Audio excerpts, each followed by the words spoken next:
Can't beat us, join us, please bring your coinage. We sing 3-pointers, money shots all net, all vets. Bums we not, jet skiing in them sunny spots.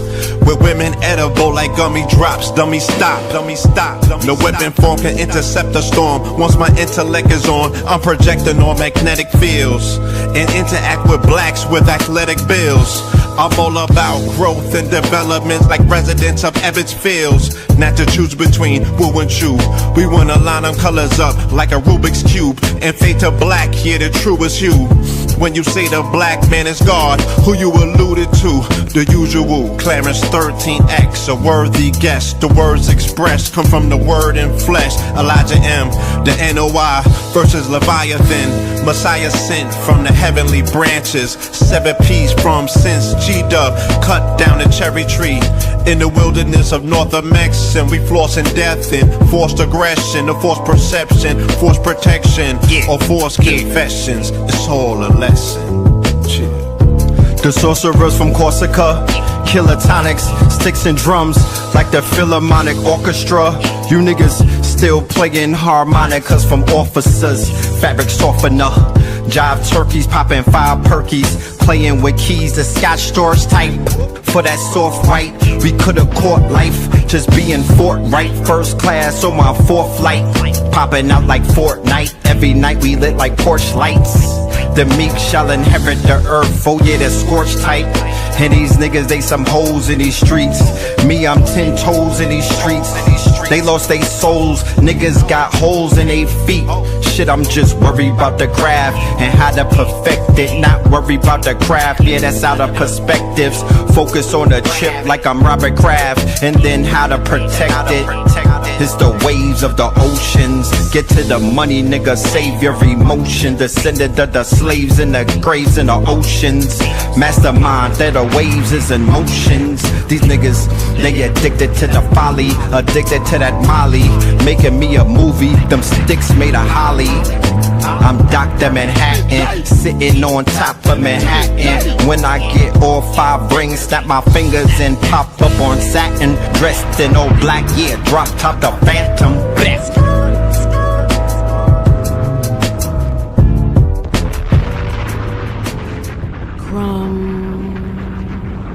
TV.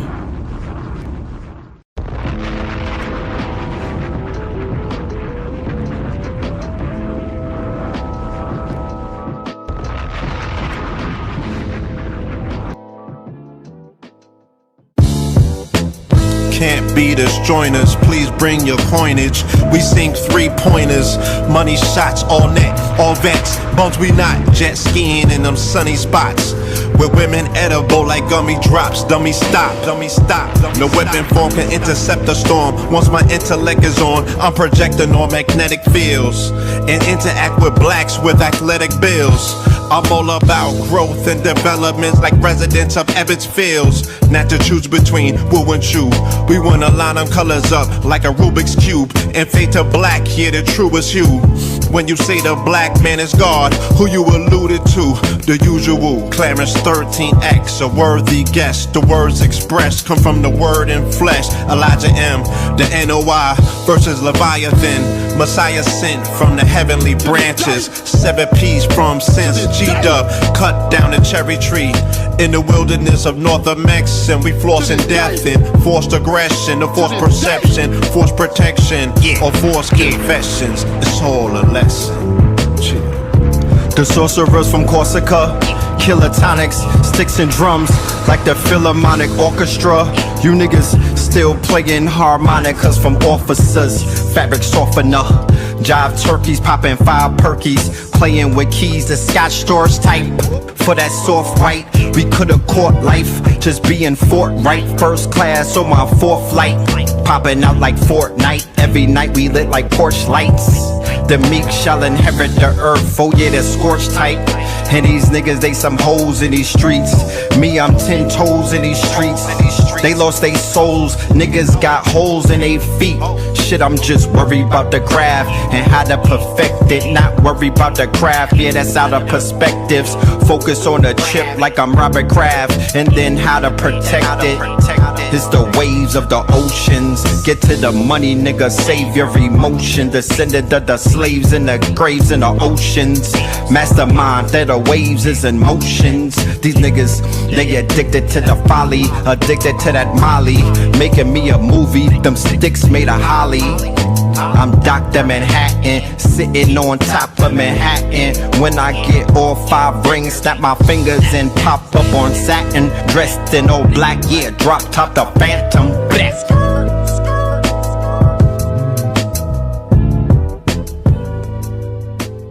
Crumb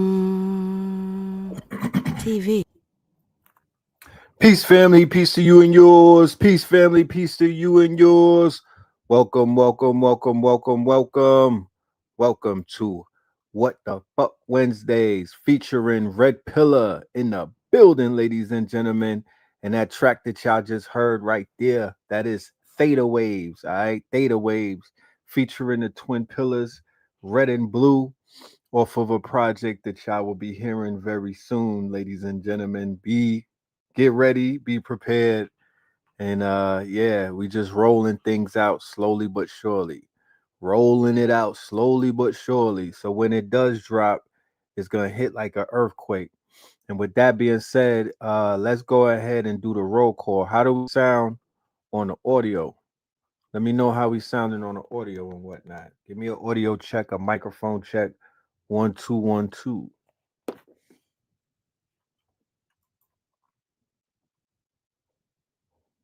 I want to start this off by saying a rise in power to the brother Power from the Wu-Tang conglomerate, from the Wu-Tang dynasty. Knowledge born on Belly, right? One of the most believable characters in the movie Belly. You feel me? And one of the brains behind the Wu-Tang as a brand, right? He was the brand, he was behind the brand, you know, a genius mind, streets. Shout out to Los Angeles. Salute to Los Angeles. Salute to Kansas City. Okay.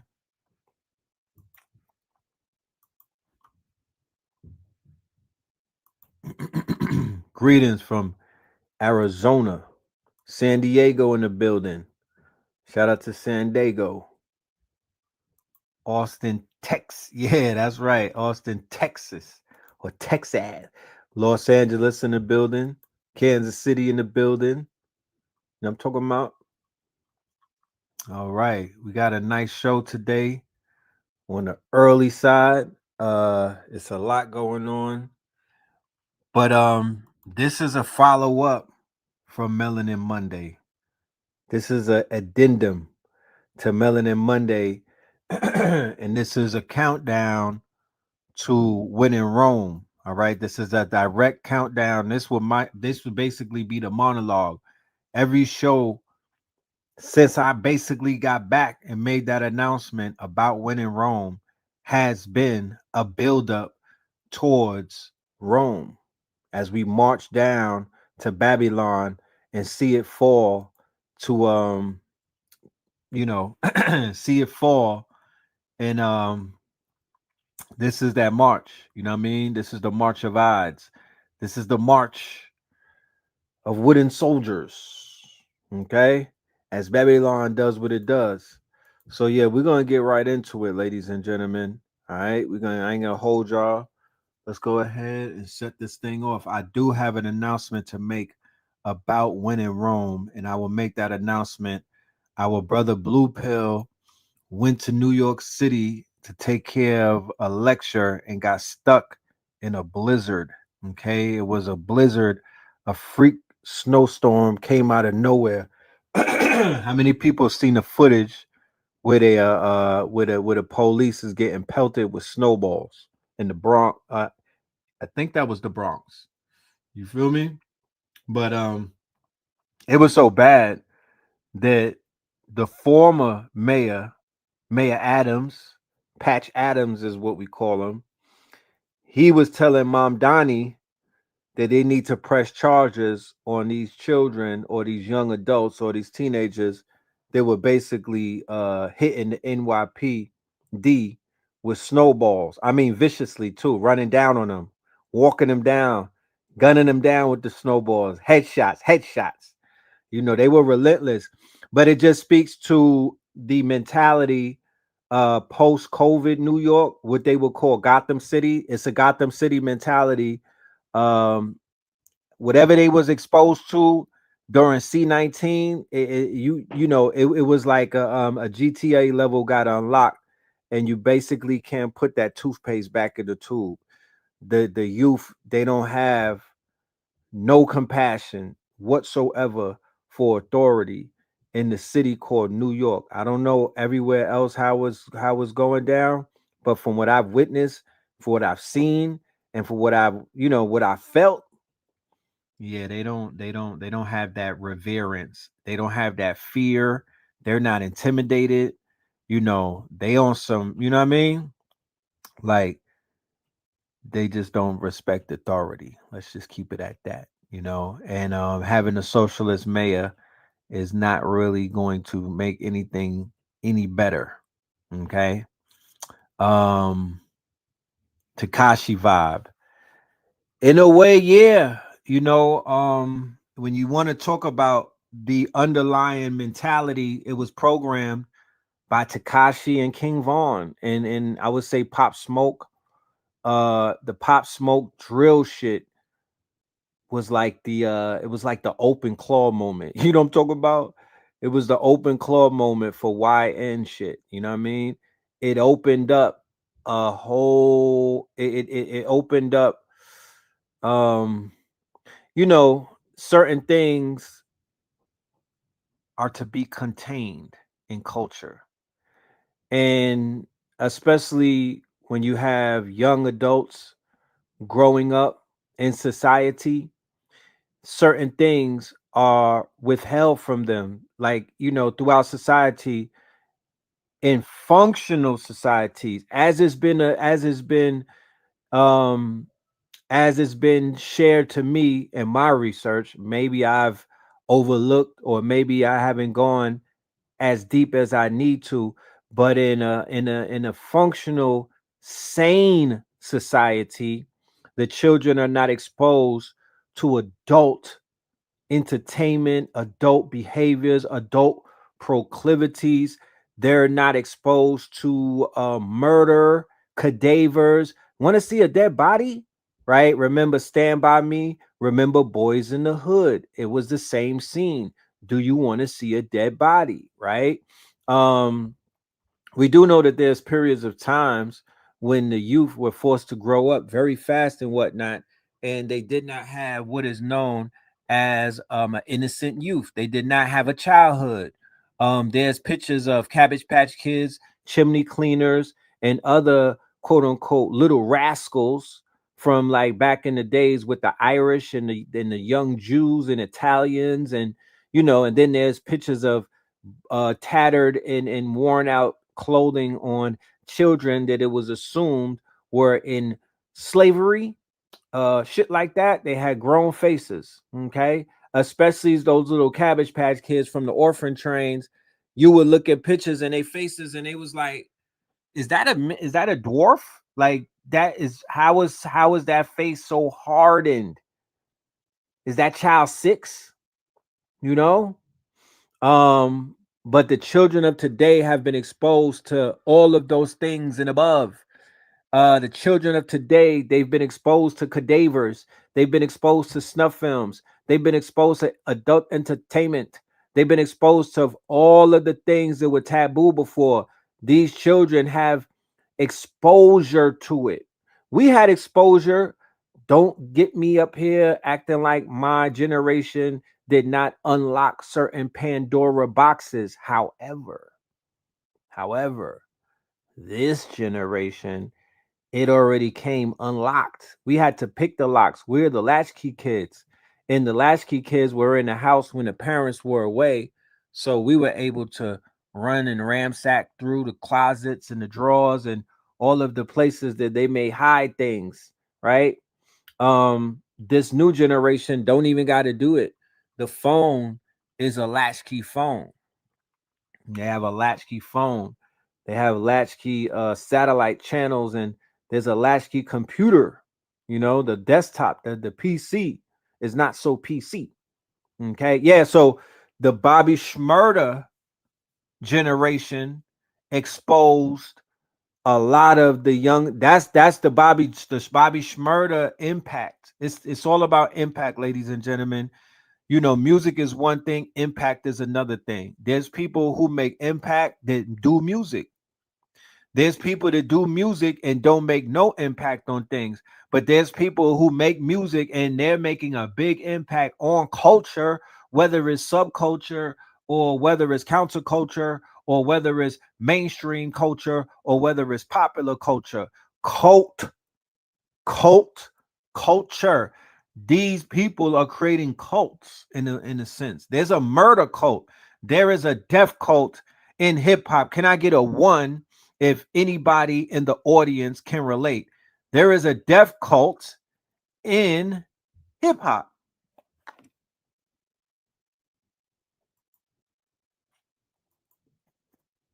We got one, a few ones, more ones. Okay. Keep them ones coming. You know, there's a slight delay. This ain't the BAFTA awards, but there's a slight delay. You know, but it's the ones is coming. And no, yeah. Okay. So we could relate. I don't want to, you know, I don't want to be remiss in my observation. So this death cult that exists, right, in the younger generation, all the way up to my generation. I'm currently Generation X, right? And whatever was existing with the younger generations, at some point it crossed over in the older generation, got onto that frequency as well. Because what year did y'all find out about Little Durk and Chief Keef? I know there's different age groups in the audience, different demographics, different generations. At what age did you find out about Chief Keef and Little Durk? Not that they were music, not that they were making music, their impact. Not the fact that they were musicians or rappers. That's one thing. I'm speaking about people who are having negative impacts, and they have an impact where they're creating killers and they're creating murderers, and they have bodies in long murders attached to, not murder. They have bodies upon bodies attached to their name. They have Jason Voorhees, Freddy Krueger, Michael Myers body counts. Okay. So it's one thing to see a dude on the TV. Oh, he got the bleach blonde. Oh, the ladies like this kid. Oh man, he's out of Chicago. God bless him. But then when you find out the lore, then when you find out the culture that they're attached to, then when you find out the backstory, then when you see exactly what it looks like, because it's one thing to be like, oh yeah, they tied to some bodies. But there's places on the internet where you could see those bodies. There are corners on the internet. There are rooms on the internet. There are websites and all type of shit. There's Discords. There's goddamn Reddits. So what did academics do with the war in Chirac when he was going viral in the early or the mid 2000s? Not with the older generation, because the older generation got put on later on. The younger generation, they were getting indoctrinated at a very early age. Okay?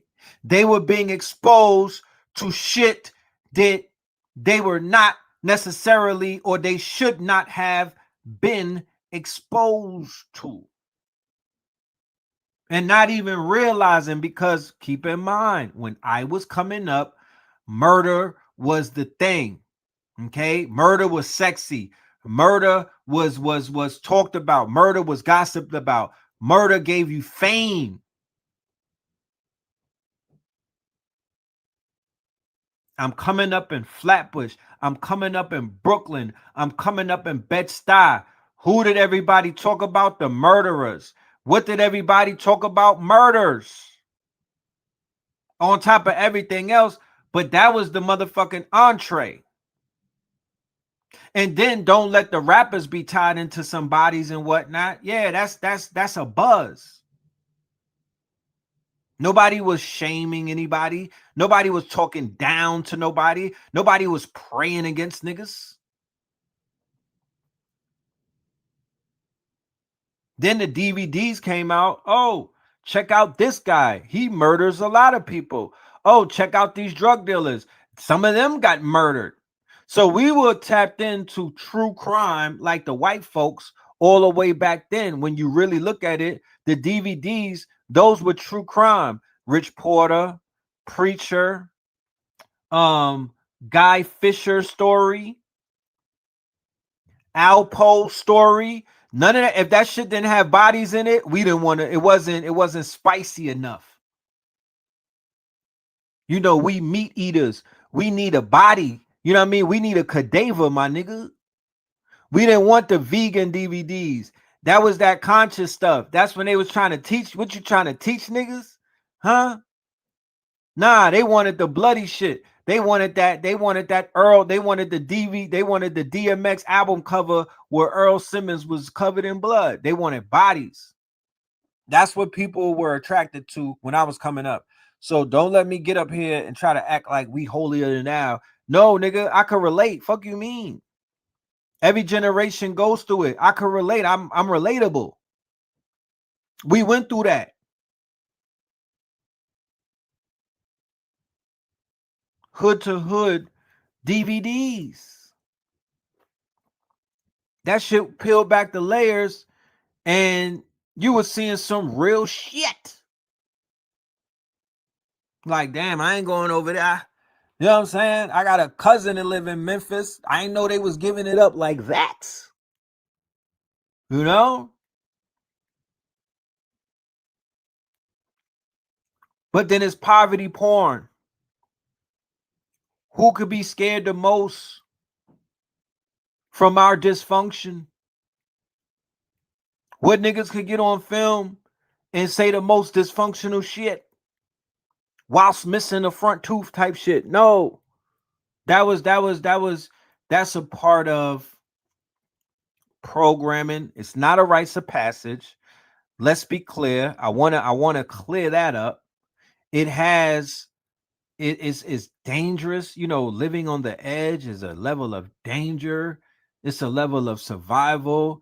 And because we don't have no type of system set up that will even give us a rites of passage. Yes, you have black men going into basic training to get their rites of passage. They're going to get yelled at by white men in quote unquote basic training, to get yelled at, to get barked on, to get told what to do, to get bossed around and whatnot. You feel me? That's their level of, that's how they get their discipline. That's them signing up to go to the armed forces, basic training. Some niggas are not so lucky to get locked up. Basic training still. You getting yelled at, you getting barked on. They telling you what to do, where to do it, how to do it. You in the prison system, nigga. 14th Amendment slave getting barked on. But they're giving you some form of discipline. Because you just can't do anything in there. You live in a regimented life in a way. Okay.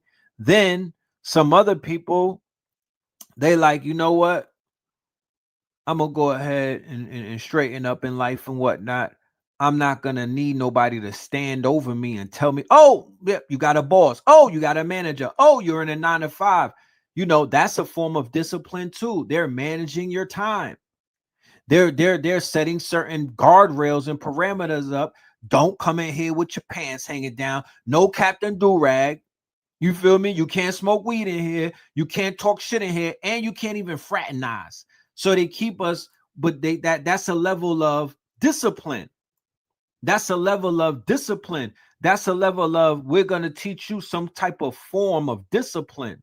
We're going to straighten you up, even if it's not in the, it's through corporate structure. So corporate structure will structure a nigga until you get off of work and you let your hair down and whatnot. But while inside of their structure, you are walking a fine line. Okay? At least in the beginning, until you figure out what? The system. Once you figure out the system and you know how to play the system or play against the system or play with the system, that is almost like you have passed your rites of passage. So a lot of this rites of passage shit, we don't have we don't have a collective rites of passage yet that we could agree upon as a community, as let's just say FBAs, or as let's just say Moors, or as let's just say NOIs and FOIs. I'm not necessarily saying that they don't have that. I just don't know if they offer that to the rest of the people. I don't know if I know that the FOI, they have their rites of passage because they have drilling, they have man's club, man's school, and everything. So let's just say that they got that in order, right? I would think that all of the groups would have it in order. And then not just all of the groups, I would think that the communities or the schools of thought and knowledge would have something for the youth other than them going out and going to jail or getting locked up or getting shot as a rites of passage or getting jumped in and initiated and lumped up, okay, by crip macking them niggas. You feel me? That should not be the rites of passage that young adults are yearning to. That should not be the jungle that they're yearning to conquer. That should not be the wilderness and the quote unquote wildness that they are looking to tame. Let me see if I can make it through a beatdown line so I could become one of these goddamn gangs in New York, or one of these gangs that are out here. These gangs that don't really have no fucking power. Okay, let's talk to the gangs for a minute. Hey, gang, did you see what was going on in Mexico, gangs? Okay, well, check this out. If you're not moving like that, okay, if you're not moving like that, if you can't put that, if you don't have that type of setup, and it's what, 2026, yeah, hang it up. What are you even doing it for? If you not rolling like a paramilitary, if you have not become militarized at that, you won't ever become it. First of all, just look at that. Look at what's going on. They found a nigga hanging in Marietta, and nobody got nothing to say about it. Nobody got no smoke, no pushback. They've been hanging niggas for a few years now, and everybody's turning the other cheek. You can't come outside and flex no type of, you can't move your weight around like them niggas right across the border is moving their weight around. So what is the purpose? You better hope you never get into beef with no cartel, nigga. You're done. You're finished. You don't have no answer to that.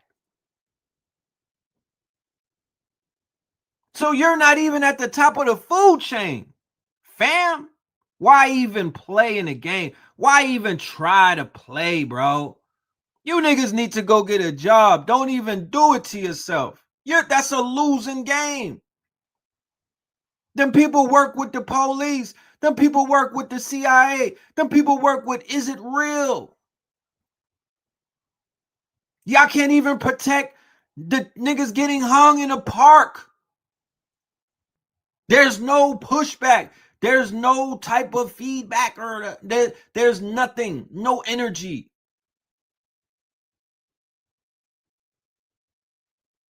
As much as those people terrorize the police in Mexico, them cartels, they commit atrocities against one another in their neighborhoods or where they come from. Their people, you know what I'm saying? They despise them, but there's a part of their village, there's a part of those towns and those cities where they're looked at as protectorates. Where if somebody was found hanging, they would get to the bottom of it. Right? Where if a group of Mexicans keep being found hung and word has it that the gringos might be involved, they would not just be riding around looking like fucking Cobra Commander and them niggas and not do nothing. That's not what the community says that they know them for. They like, nah, them niggas protect us. And yeah, they got beef with other groups and other gangs, but where they are right here, they're holding us down. The gangs of today, the bandits, the vagabonds of today, they terrorize. They're not protecting nobody and nothing. Can I get an amen in the chat? If y'all getting protected by a gang, put one in the chat. If a gang in your neighborhood is protecting the old, the elderly, the babies, and making sure nobody is hanging from a tree from some outsiders, please put a one in the chat. I'm gonna send the reporters. I'm gonna send a Sprinter van. I'm gonna send a drone with a GoPro on it. I don't even want to walk up in that hood right there. Respectfully, I gotta check it out first, and then we'll pull up for the IRL. But if you got that situation set up, let me know, because I wanna document that. Real talk, that needs to be documented, because there's no media out there that is showing that. There's no media on the internet that I could find on all of these platforms with trillions of pieces of footage. I can't find that shit nowhere. And in my optimistic mind, I somehow would hope some shit like that exists, but that is not the case. There is a startling difference between what they got going on in some of these communities versus what niggas got going on over here. Let's be clear. Let's be clear. Let's be clear. Okay, you got the gang. I'm talking about gangs with flags, with constitutions, and face tats. Not the gang. I'm talking about a real gang. I'm talking about people that's banging, where they got smoke, where they let their hammer off, where they're active, an active gang that is at war with another gang. I'm talking about they're active. They're at war. Okay? Macon got bodies dropping. Right. You know what I'm talking about?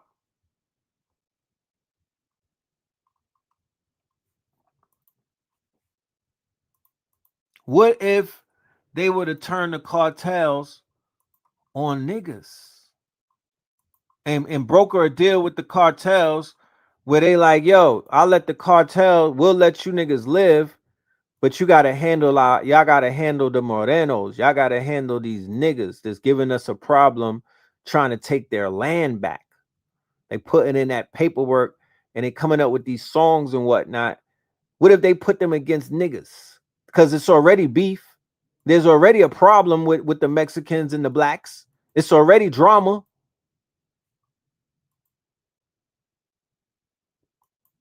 They are building them people up to smash niggas. Make no mistake about that. Those are crusaders of the highest order. You a fool to think anything other than that. But let's get into it, y'all.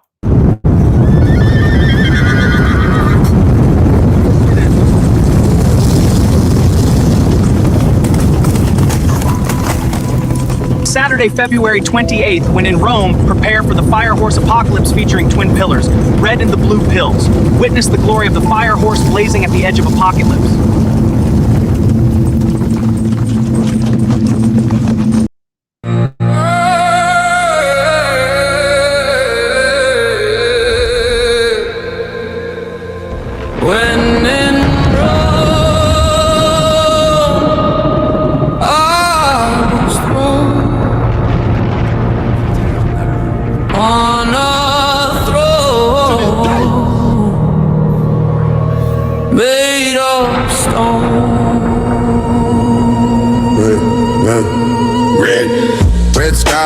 Cobblestone road, fire horse run where the river won't flow.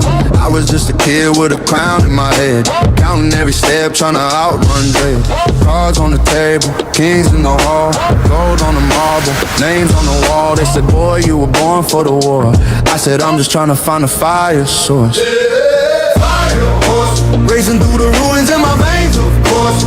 Every time they change me, I just change the course. Can't burn me out.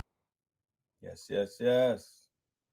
All right. So Ladies and gentlemen, I've said it before and I'm going to say it again. We live in a very precarious time. What is known as the quote unquote uncanny valley has been crossed. What is the uncanny valley? The uncanny valley is the fact that there was a time where we could not distinguish AI from what is known as real photography or real videos. We have now crossed over the uncanny valley to whereas the AI is so good that you now can fool human beings and you can no longer trust what you see or what you hear. Do not get caught out there with the propaganda. So propaganda is at an all-time high because the AI tools are at a state of an art, and they at an all-time high as well. They have reached a level of a state of the art of where they could create photorealistic and hyper-realistic imagery, and you will not be able to tell real from fake. So this is a very recent example of AI going wrong and AI quote unquote creating rumors and whatnot that could possibly result in someone losing their life, right? So this woman right here, right? This woman right here was accused of setting up El Mincho, right? My man El Mincho, okay? And it was an internet rumor, it wasn't true, but they were putting out AI pictures of her in El Mincho, and then basically she's getting death threats. People are trying to look for her, they want to kill her because they think that she set up El Mincho when at the same time she was at home with her boyfriend and she didn't do any of that. He just got basically ran down upon by Trump. And why? There are different theories, but we'll get into some of them right now.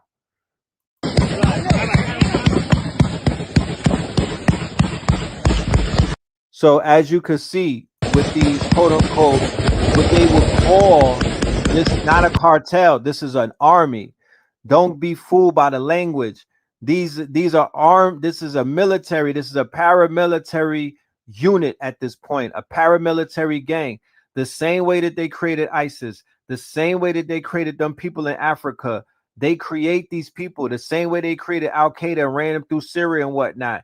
They are behind creating some of these bandits the same way that they got them people roaming through Africa committing atrocities. Behind all of these bandits, behind all of these gangs turn mercenaries, turn armies, turn quote unquote standing armies is the hand of you know who. Is the hands of you know who. And those are not our friends. These people are not our friends. Make no mistake about it, because you not training them.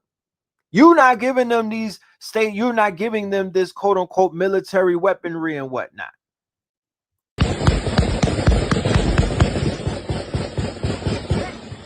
So these people are in bed with the is it real? They're in bed with the USA, they're in bed with China. You know what I mean? Money goes a very long way. But keep in mind, these are the same people flooding the streets with fentanyl. These are the same people killing, they are taking lives of numerous people and whatnot. Okay, they are flooding this shit with drugs on drugs on drugs on drugs. They don't give a damn about the safety of human beings and whatnot. They've crossed a certain line where this shit is not, they're not working with no type of human compassion. These ain't just regular drug dealers. These are people, they are actively functioning as terrorists, utilizing chemical warfare and targeting a lot of people, dealing with body trafficking, organ harvesting, human trafficking, all type of heinous shit. We don't rock with that type of frequency.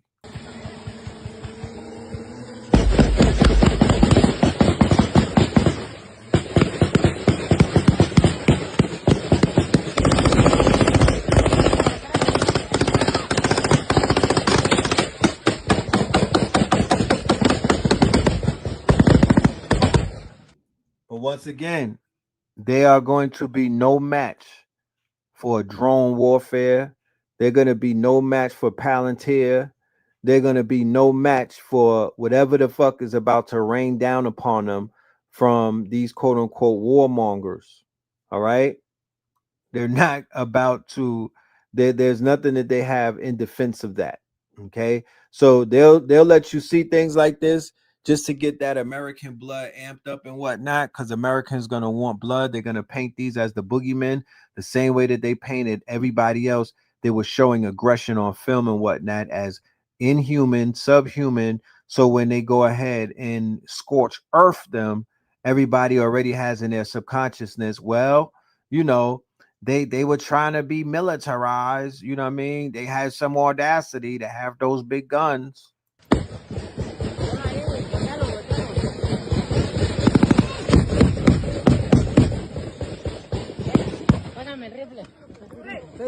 Córrele, sí, no, ponle.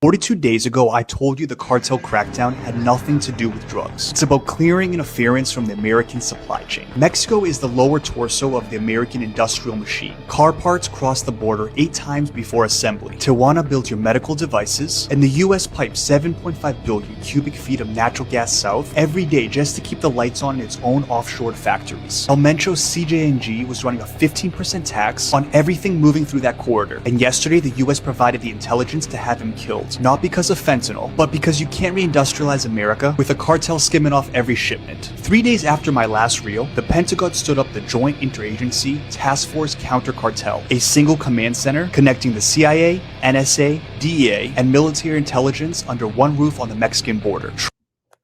So, do you see how that works, ladies and gentlemen? You create an agency and then you do provocation. That's what happened with ICE. They got a budget for ICE, right? It was a small agency.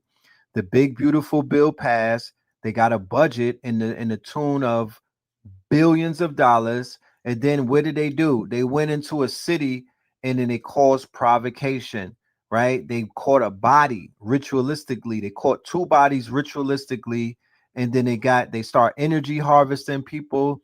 They start doing what? Putting all of their surveillance technology. They needed a provocation. They needed a catalyst. You feel me? They needed to provoke something to happen. So when they knocked off this dude, right, El Mencho, okay, two things can happen at the same time. The way that the alphabet people work, they broker deals. They same way that they broker deals with people that turn state and snitch. They'll broker a deal with somebody of high caliber to basically fake their death. You know what I mean? Or they body you. You know what I mean? It's either one. They can fake your death and get you up out of there, and or they could just kill you straight up.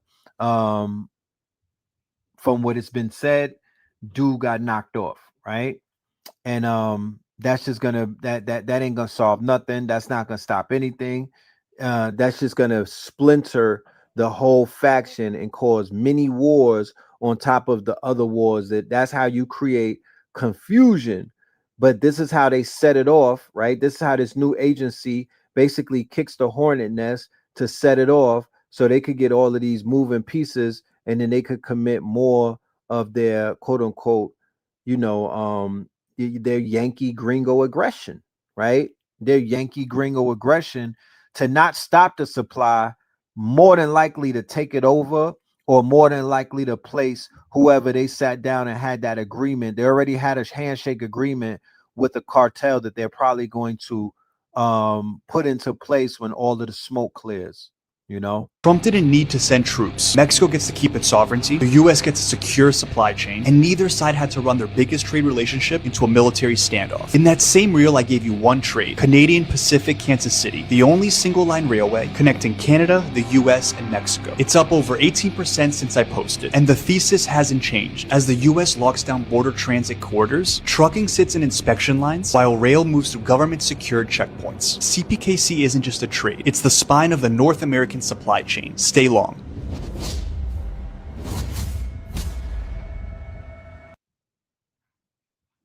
Hey everyone, I'm sure you're all seeing the events taking place all over Mexico, and I'm assuming your immediate thought, given everything we have lived recently, is what did the US do? And does Israel have anything to do with it? And if you are not questioning it in this way, you're still asleep. But for those of you that did immediately think this, I'm here to tell you that your questioning of this is correct.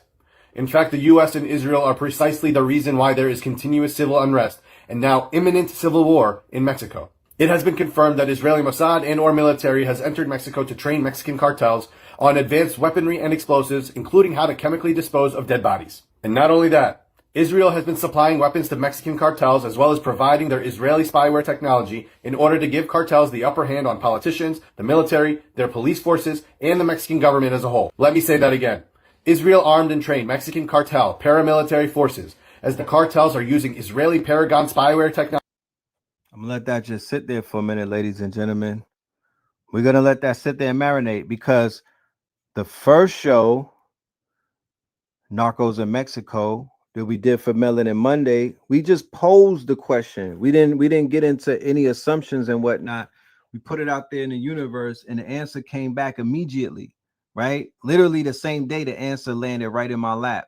And I went and did the research, and I went and did everything that I needed to do. And lo and behold, I saw once again these greasy ass fingerprints all over the situation. So that militant stance that they're taking and the paramilitary gear and all of that, yeah, they're not getting that from Alibaba. They're not getting that from Temu. That's literally coming from the military that's training them. They're literally militarizing, right? The same way that they militarize ICE and taught ICE, the same way that they taught the police force in Minneapolis to apply that knee to the neck and whatnot, the IDF. Okay, it always goes back to these quote unquote Khazarians, right? All of the fuckery. So if people are not practicing how to distance ourselves, if people are not practicing a divestment campaign completely away from these people who clearly are the synagogue of Satan or Shaitan, and they haven't infected multiple other peoples to the point of no return, the Messy Jessies of the world, the Judases in our quote unquote nations. If people are not talking about moving away from that type of shit, then it's just pure trauma. It's going to be nonstop trauma bonding for 30 more years. Technology to control the Mexican government and authorities, and this is the exact same spyware technology.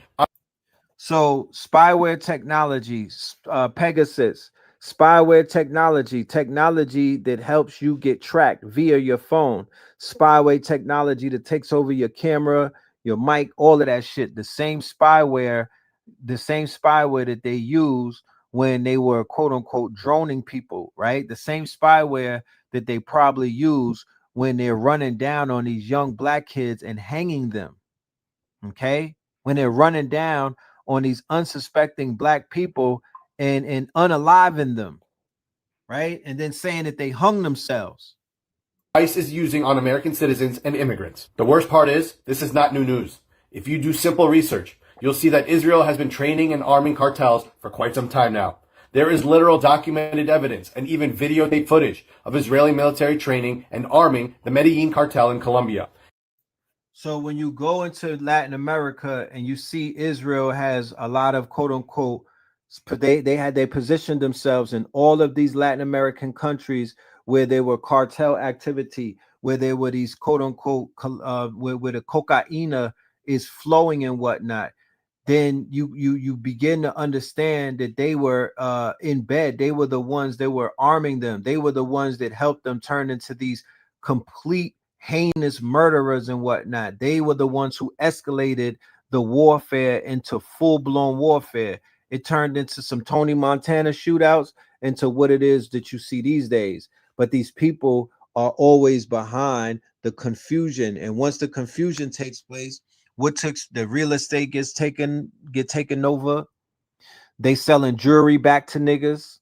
They making movies about the fuckery and exclude themselves. You feel me? They take control of the prison stocks, bodies as the insurance. All of this is a racket. They perfected the playbook, bro. In fact, they help train cartels to make people vanish in mass. I highly suggest you. So that whole thing about Epstein ordering the sulfur acid and you know the barrels and barrels of acid. For anybody that used to watch the Netflix series where what's his name, Popeye, who used to be the hitman for Pablo Escobar. He had a series. They had like a whole series for him, and this they were showing you the barrels of acid in that series.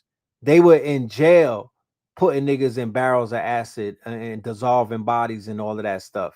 You feel me? That's an Israeli tactic. Watch this YouTube video. Israel is notoriously known for arming major conflicts all over the world in our history, because their mission and very existence is predicated on destabilizing the world while trying to make their terrorist ethno-state look like a thriving, civilized democracy that's got their shit together. They've armed militias in Sudan, the Congo, Rwanda, Bosnia, all experiencing genocides of their own as a result. They've even armed Haitian militias, where there is now extreme unrest and insecurity as gang militias are running the country and causing a humanitarian crisis. And do you understand that Israel supplied Russia while also supplying Ukraine during their war with each other? Now, why would Israel do that? And if you did your research, you'd know that this is precisely what they do and have been doing in Palestine. Israel arms ISIS-linked gangs and the Palestinian Authority to fight Hamas, when they've also historically propped up Hamas by funding and arming them to create civil unrest between Hamas and Yasser Arafat's Palestinian Liberation. So those trains in Chicago with the mysterious boxes of guns and whatnot, you feel me? All of that pipeline of weapons to New York City, Philadelphia, you know, Memphis, and all of these hoods that are getting all of these weapons and whatnot. I'm talking about boatloads of weapons. You really have to begin to question and ask yourself, where are the weapons coming from? Who is supplying the weapons? Organization, the PLO. This is literally Israel's global playbook. Destabilize to thrive. And don't think I forgot about you, United States of America, who not only permit Israel to operate the way they do, but you facilitate all of the destabilization in Mexico and practically every single destabilized region on earth. And remember how I just showed you that Israel trains cartels? Well, one of the convicted Israeli trainers whistle blew, exposing that they were tied to the CIA. And who do we all know by now is directly tied to the CIA? The Israeli Mossad, which is literally an arm of the CIA, FBI, ICE, ISIS, and everything in between. Oh, and did you know that the U.S. also trains the cartel? Yup. Now let's bring it back to what we're seeing today in Mexico. Let's put two and two together, everyone. Now, why would Israel arm and train Mexican cartels? So that they can optimally terrorize their own country and government, enough so that the corrupt Mexican government has no choice but to partner with the United States, so that they can swoop in and save the day to look like the heroes that stabilized the uncivilized. But in this instance, the U.S. initially tried to distance themselves, where you'll notice that the U.S. gave all the credit to the Mexican military for killing the Mexican cartel leader, El Mencho. When in reality, it's been confirmed on the ground in Mexico that the U.S. Delta Force, a highly secretive Tier 1 Special Missions unit, was involved in the assassination of El Mencho. That, coupled with FBI Director Kash Patel's constant admission that he, along with other agents, have been in Mexico performing operations against Mexican cartels, exposes everything we need to know. This is why you saw headlines start off like this, then morph to this, and are now reported like this. Because the U.S. did this with the help of their masters of destabilization, the terrorist ethno-state of Israel. And the thing is, the cartels all know this by now, which is why you are seeing the cartels all retaliate on a large scale across Mexico. They know that the U.S. didn't just provide the intel, but they were on the ground helping militarily. Remember how I said the U.S. Delta Force was behind this assassination? Guess who came out to play as a result? The Los Deltas, which is the elite paramilitary unit under the CJNG, the Jalisco New Generation Cartel, which has now been deployed against the Mexican government for colluding with the U.S. in the assassination of El Mencho. And yes, the Los Deltas are deliberately named after the U.S. Delta Force. The thing is, this is all a strategic play by the U.S. through and through, because they knew the cartels would react this way, causing a literal civil war, all at the behest and coordination of the U.S. and Israel. And what do the U.S. and Israel do best? They take the turmoil that they created in order to paint it as inner turmoil created by the drug lords and terrorists, so that the U.S. can now fully insert themselves militarily to carpet bomb whatever the hell they want while taking control of the Mexican government, thus securing any resources they need to boost the U.S. economy. And this is precisely why we say everything is connected and tied back to the shit starters of our planet, the terrorist ethno-state of Israel and their partners in crime, the United States of America. Have a great day.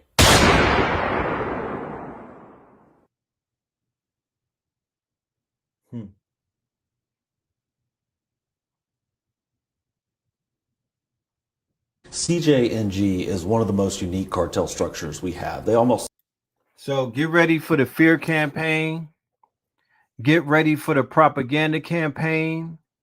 Get ready for some type of behind the border homeland type of shit, because the stage has been set in this theater of war, ladies and gentlemen. It's not necessarily about a Mexico thing.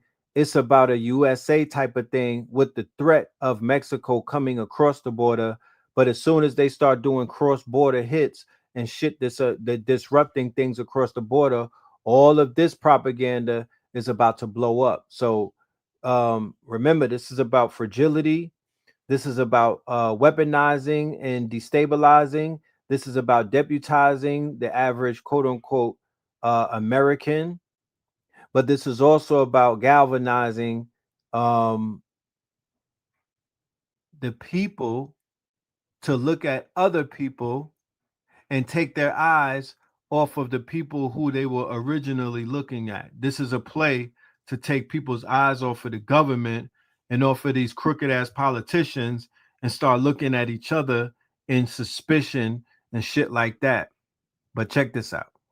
Operate like a franchise structure where people buy into it in different areas. And CJNG is massive. It is not just a Mexican cartel feeding drugs into the United States. CJNG is in all 50 states in the United States, and they're in 50 separate countries. They have boards of directors, they have money guys and CPAs and things, and they're engaged in all sorts of different crimes. Is that going to be effective long term when you're describing this massive franchise worldwide organization? Does taking out the CEO really damage the structure? That's exactly the analogy. It is significant that he has gone. I mean, at one point there was a $15 million reward for information leading to his arrest. He is the king, he is the leader of it, and it is significant that he has been toppled, but it does not get rid of the cartel. The cartel has people in 50 countries. It is massive, it is bigger than one person, and it won't be the end of CJNG, unfortunately. Give me a brief highlight reel of some of the bigger cases that your office has prosecuted in the last few years that specifically involve this cartel. We've had a number of cases where we can prove it, and they're mostly our large drug cases where we have public storage units full of drugs that we find. They have runners of drugs. Next week we're sentencing the local leader of the CJNG cell here, who's just really the wholesale suppliers of the drugs to the street drug dealers. Yesterday, the Mexican army killed Nemesio Oseguera Cervantes, known as El Mencho, the most powerful drug lord in the Western Hemisphere. He founded the Jalisco New Generation Cartel in 2009. Fentanyl, cocaine, meth, $15 million bounty, not photographed in years. How they found him? A romantic partner. Mexican intelligence tracked a woman visiting El Mencho at a hideout in Tapalpa, Jalisco. On February 21st, she left. He stayed. Special forces moved in the next morning. 4 cartel members killed on site. El Mencho, wounded, died in a helicopter en route to Mexico City. Then the retaliation. 250 roadblocks across 20 states. Burning buses, torched gas stations. Guadalajara went dark. 1,000 people spent the night trapped in a zoo. 25 National Guard soldiers killed in 6 separate ambushes. Here's the problem. This is called the kingpin strategy. Remove the leader, the cartel collapses. Research from West Point tracked every cartel leadership removal in Mexico. Each one, on average, spawned a new criminal group in that territory. More groups, more turf wars, more bodies. When El Chapo was captured, the Sinaloa cartel splintered into a civil war still raging today. El Mencho's son is in prison. His brother, prison. His daughter, prison. No clear successor. Regional bosses across 21 states now positioned to fight for control. The fentanyl doesn't stop. It just changes hands. Israel was an invented state created by criminals that is now dominated by Russian criminals. And they actually came to the United States and they hired Rudy Giuliani and the FBI to wipe out the Italian mafia so that the red mafia could take over, the Meyer Lanskys, the Bronfmans, the Lex Wexners of the world. And not only did he fund the Jeffrey Epstein, Ghislaine Maxwell pedophilia network to bribe and blackmail judges and prosecutors and congressmen, he is alleged to have funded 9/11. Zionist Israel is the single greatest sponsor of child.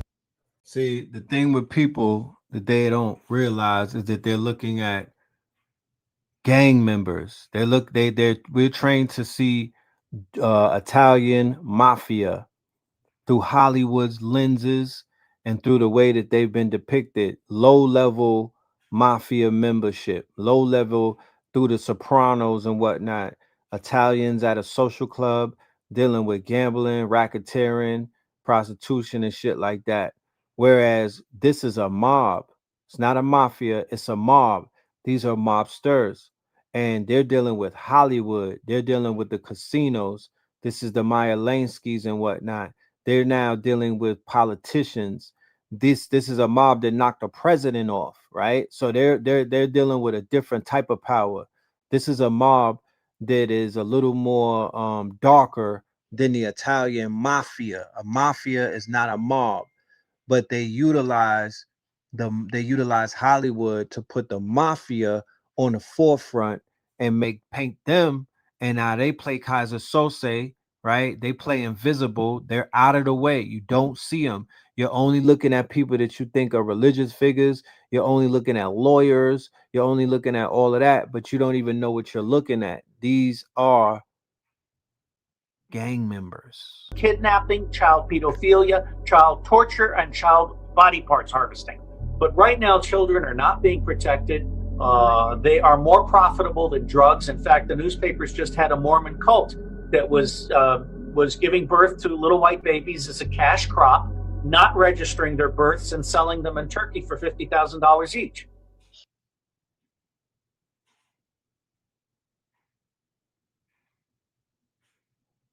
So we're going to move on to some more shit. This is What the F Wednesdays, right? WTF Wednesdays. What the helly? I'm sure by now everybody is familiar with what just took place at the BAFTA Awards, right? Fire bun the BAFTA Awards, first of all. Fire bun the BAFTA Awards and all of that. What you talking about? And then there's a situation where a young man, melanated, got up there and said, "Free Palestine." And because this shit is like, you think that there's a delay on this call that we got. No, the BAFTAs had a 2-hour delay, I believe. I believe it was a 2-hour delay. So they had the opportunity to edit out Free Palestine. But when somebody in the audience who got Tourette syndrome, right? Somebody told me that I got Tourette's on YouTube, the way I curse and whatnot. And I was like, you know what? I'll get that checked out. God damn it. But somebody shouted out, I'm talking about with the hard R too, right? Like there wasn't a Will Smith moment. Huh?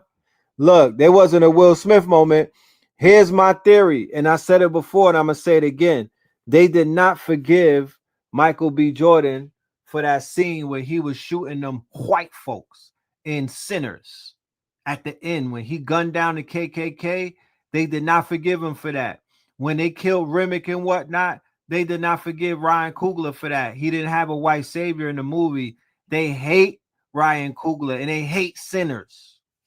And this is a hate campaign that they've been doing to these people, and these people are willingly going along with it, embarrassing themselves and letting these white folk embarrass them by shuffling them around from award to award. They'll take them to an award and make them lose to Marty Supreme. Then they shipped these niggas to the BAFTA and got called nigga by a nigga with Tourette's. You know what I'm talking about? Then they're going to go to another award show and some more shit is about to happen. This is a public humiliation ritual because they had the audacity to grab their nuts and make a black movie, and they killed not just white people, they killed goddamn vampires who would be the equivalent of the hook nose, of these goddamn identity stealers, of these people that I just showed you, right? And then they killed off the KKK, which would be the illegitimate lesser genome cousins who are basically susceptible to being walk-ins and taken over by demons and parasites. And then we got this nigga. And then we still got this shit going on. Right? Black people aren't apes. When I say I abhor the Democrats, when I say I abhor liberal Democrat niggas with a special type of passion. With a special type of passion. I mean, I got the Republican shit. I already, Thanos snap. You know what I'm talking about? They get Thanos snap. But I'm putting the Democrats through the slow roast. Nah, they don't get it. They're gonna get it the slow. Nah, man. I don't like these Democrat people at all, bro. They are the problem. They more the problem than anything. What are you talking about? Black people aren't apes. We look at your face, fam. What are you talking about? Why are you holding that sign up? You're embarrassing us. Take that. What are you doing? We're not in the age of victim anymore. We're in the fire horse, we're in the year of the fire horse. You gotta, we're in Aquarius, we're in Neptune and Aries. You gotta grab your sack, bro. That victim shit can't that John Lewis shit is out the window. It's no more of that. It's over with. You hold signs like that, you finna get beat down, fam. That's a immediate 86. We not doing that no more. Look at this chick face standing next to him. She know this nigga silly as hell. Black people aren't apes, and you're wearing your fucking Trayvon hoodie, or what do you have on a quarter zip?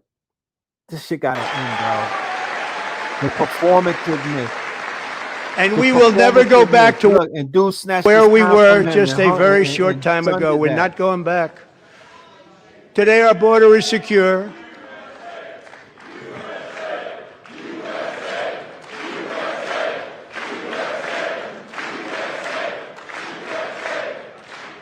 It's theater. Today our border is theater. This whole nation is being run by demons.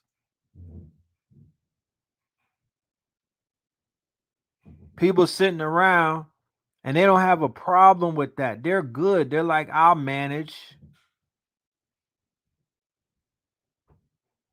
So to carry on the disrespect, after the BAFTAs, Google got into it. They got in the fray. They said, fuck it, let us get a kick. Let us get a hit.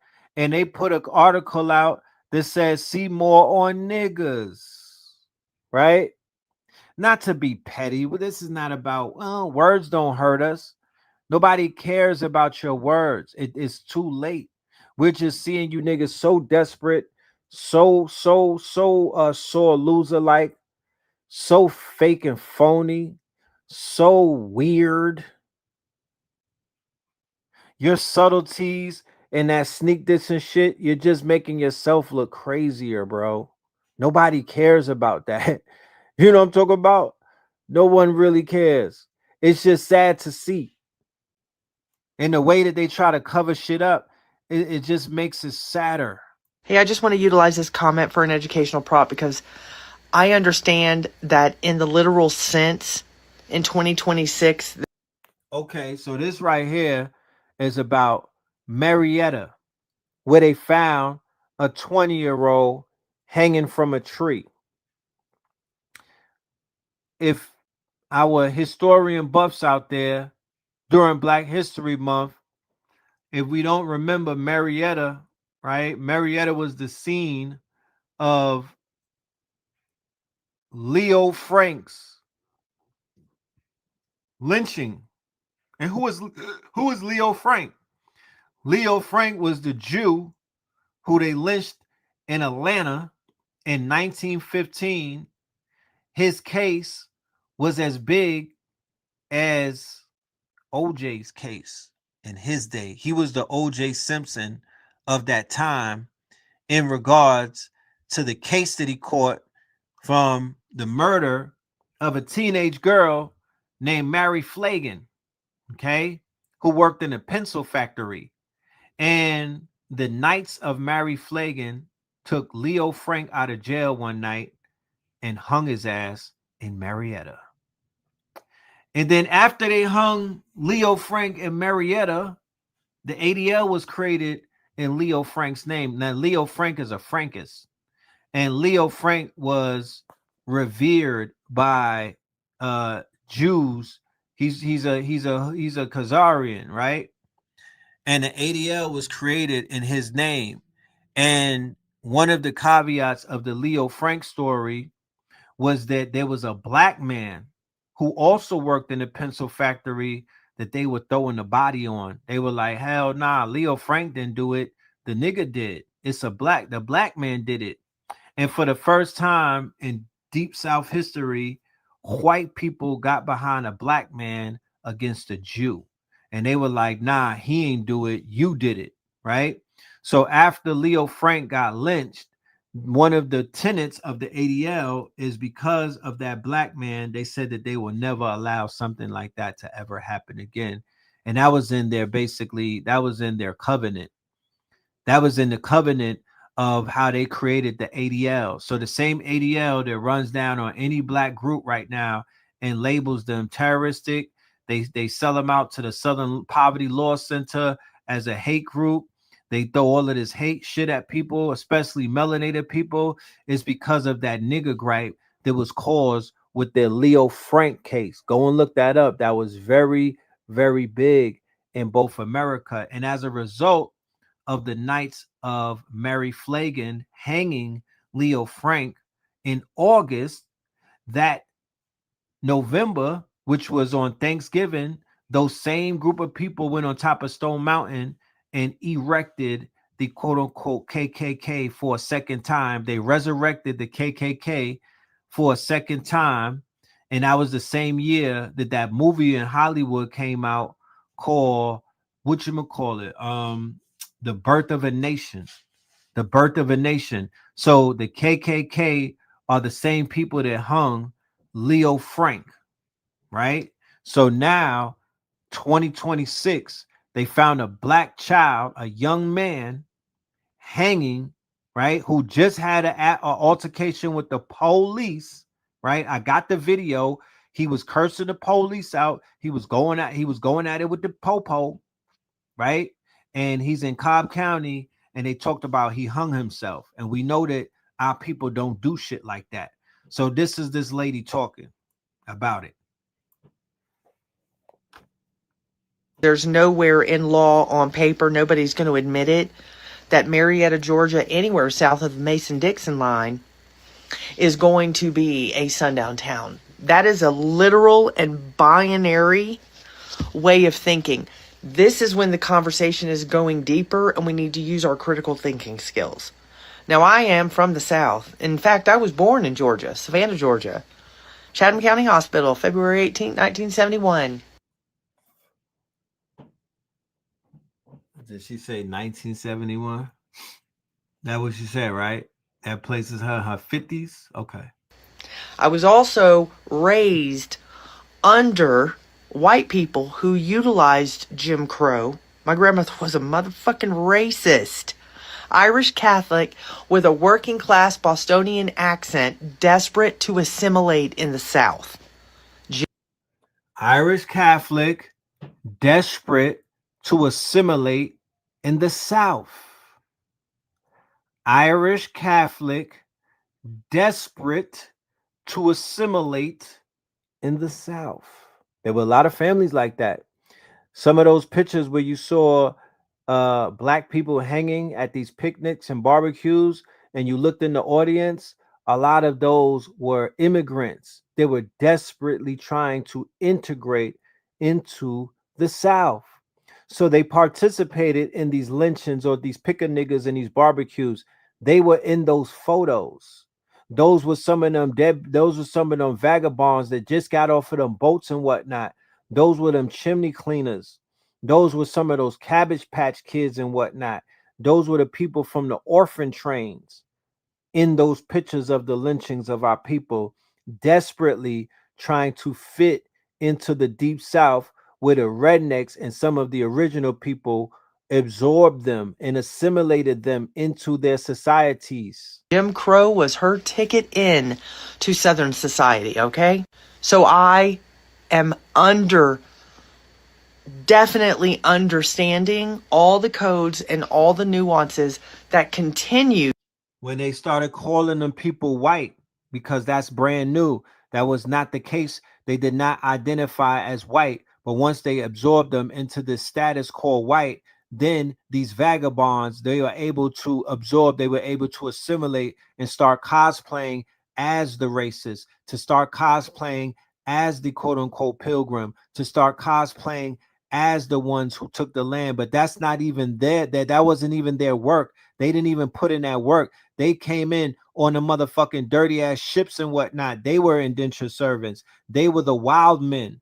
Okay, so you're talking about bottom feeders that are trying to fit in by stepping on us. That's what you're looking at. Bottom feeders, okay, that their own people, their own fucking nation have rejected, and they use our people as stepping stones. The movie Gangs in New York, the movie Gangs of New York shows you this, when the Irish crossed us. And there's movies waiting to be made that you niggas didn't make yet. They will show you that. Bronx Tale with the Italians and the blacks. Everybody who lived around Italians back in the 60s and the 50s would share stories about how they had to fight these niggas. The LA gang starting in the 70s and whatnot, because they had to fight against the white gangs, mostly the Irish and the Italians and whatnot. Bumpy Johnson and Malcolm and all of them going to war against Italian gangs, niggas that grew up with them and whatnot, Irish gangs, Jewish gangs. They were going into the illicit world, not putting their women on dope, not prostituting their women. No, they was doing shit to our people. I don't know about the numbers in the Jewish community, them playing the numbers in the Irish community. I don't know about the gambling and all of that. I know about prohibition. They was wanting to fucking drink, but they was coming into speakeasies where in melanated places, always using us to quote unquote come up on us, whether it's the underworld or corporate America, where they got our people as the glorified help, right? Just fucking helping the whole shit go. Just help, just being cogs in the machine. And actually, like, had a snowball effect, even though Jim Crow allegedly ended in 1954. And please understand, I'm actually obsessed with Jim Crow because I'm looking at it at a different angle because of my grandmother. I'm trying to understand how in 1865, working class and impoverished immigrants, Celts, Gypsies, and Italians were able to conceptualize a slave master mentality when most of us couldn't even read or write. Well, Jim Crow gave it to us. That's how they subjugated us and separated us from black people. I have been studying. So when it comes to the sundown town, it is not a literal 1950s law. We're talking about codes and nuances that have been embedded in the white people living in the South. Poor, ignorant, working class, not just rich, as well as the social structure of black and white people. You hear what she said? Codes and nuances, right? Codes and nuances. It's certain things that are already programmed. The fact that they're not seeing nobody get locked up, the fact that there's all of this mayonnaise meltdown about discovering that people are cannibals, murderers, rapists, body traffickers, they're just acting like, oh man, that's crazy. There's some nuances, there's some subtleties that are taking effect. They know to shut the fuck up and not do nothing. They know to just act, act fake surprise, give us a little bit of meltdown, but we know ain't shit about to change. We know that this shit been going on. You know what I'm saying? You know what I mean? You know what we had to do to tame these niggas, right? The nuances. When the black boys found hanging and they're like, yeah, that's a suicide. That nuance that all of these white folks in the South have, it makes them say, hey, what about ICE? You know what I mean? Turn the other cheek. Yeah, what about Minnesota? right? What about pretty? What about that? You know what I mean? But they won't say anything about these boys that they find it hanging. They found them twins on top of a mountain with talking about suicide, and both of them is dead from a gunshot. Come on, fam. In the South. Oh, I can go into this. So please know whenever we're talking about things that have just transmuted over time.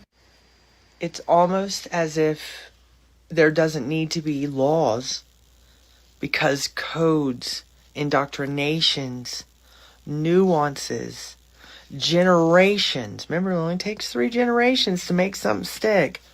That's what's given it power. So it doesn't need to be an actual sundown town anymore to be a danger to black people after dark.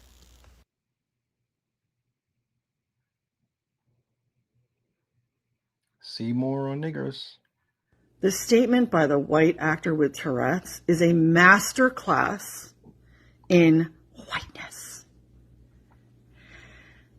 There are so many galling, infuriating things about the BBC and BAFTA's decision to intentionally inflict harm on Michael B. Jordan and Delray Lindo and millions of black people around the globe and other people who have fucking reclaimed their humanity is this. Key word. She said people who have reclaimed their humanity. I want that to just sit for a minute, ladies and gentlemen. People who have reclaimed their humanity. What does that look like? What does that look like from a white ally or an ally of quote unquote European descent? What does reclaiming their humanity look like? What does that conversation even sound like? What does it entail? What does it compromise? Do you have to admit? Do you have to admire? Do you have to speak on the black plight to reclaim your humanity? Do you have to tell on white people? Do you have to denounce whiteness? Do you have to divest? I just want to know, what is reclaiming your humanity look like? What is that term? It sounds good, but I need to really know, what does that mean? Because if I ever have a liberal around me saying, I just reclaim my humanity, I have black friends and we talk about the struggles. Like, for real, what does that mean? Damn. Decision to intentionally inflict harm on Michael B. Jordan and Delray Lindo and millions of black people around the globe and other people who have fucking reclaimed their humanity is this. I now know way more than I ever needed to know about Tourette's. This is not about, Tourette's. This is about white supremacy and a white culture that feeds off of the pain and trauma of black people like it's fucking candy. Stop it. Atone, acknowledge, repair. Let them crack it. Now, when I find myself agreeing with Amanda Seals, that's when you know we have reached a new level. When I find myself agreeing with Amanda Seals, we have arrived at a new space, y'all. Because in my mind, Amanda Seals was a Democratic shield. Her politics was so woke, I couldn't stand it and whatnot. But lately, she's been giving me the energy that I need, and she's been saying shit that a lot of people are afraid to Be say. amongst themselves. I'll keep showing up to these racist ass places and expecting racism not to happen. Stop supporting this shit. Let them crackers be amongst themselves. You know, I don't know. That's what I'm talking about. All that fake ass special appearance. You niggas need to be on camera that much. These award shows are rigged. They don't need our attendance. If we win, so be it. You could send your digital twin or something or your avatar to accept the reward. Go and send somebody else. They don't need our presence alone Our presence alone on the camera is giving these places more value than they deserve. They at this point they need empty chairs. That shit needs to be bleached out. Too much melanin in these places that don't deserve it because they're not treating our people with no type of fucking reverence whatsoever. And we just sitting around waiting for a peanut to get thrown at us. I'm good. Why we keep showing up to these places expecting respect? Okay, Kerbin, you had 3 strikes and you are out.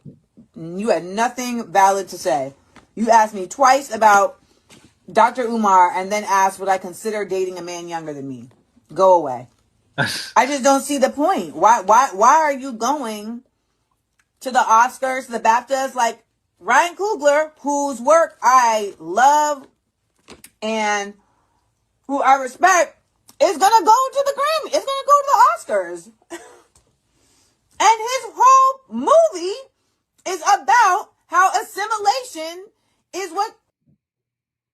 Right. The whole sentence thing is about not letting them in, but we going to them. Like, yeah, so let a nigga do a Jewish slur and see what happens with your Tourette's. You know what I'm talking about? They playing with you in your face, but let somebody spit a Jewish slur. Let that I for all of my niggas with Tourette's, yeah, get busy, bro. This is your time to shine.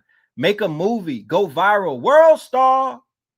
Let that shit fly. Let your Tourette's fly at the synagogue and see what happens. Let your Tourette's fly at a 9/11 ceremony, nigga. I don't want to hear that. You know what I'm talking about? I would have packed homie up. Fuck out of here. He just got packed up.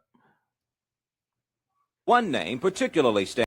Now, I was having this conversation on the show that we did, Narcos in Mexico, and it was about the fact that when you want to talk about the CIA working with these gangs, don't just start with the cartel. Go back to the Jamaican gangs too, right? Because we need to start drawing up some motherfucking indictments. We need to stop celebrating people who literally work with these people against us. Okay? But a lot of that scourge of consumption, putting our people on heavy drugs, that a lot of that shit is being done from people that are not they're not our people. And then they talk crazy about our people. The Mexicans are the ones supplying, but the Mexicans is the ones also at beef with our people. I don't understand.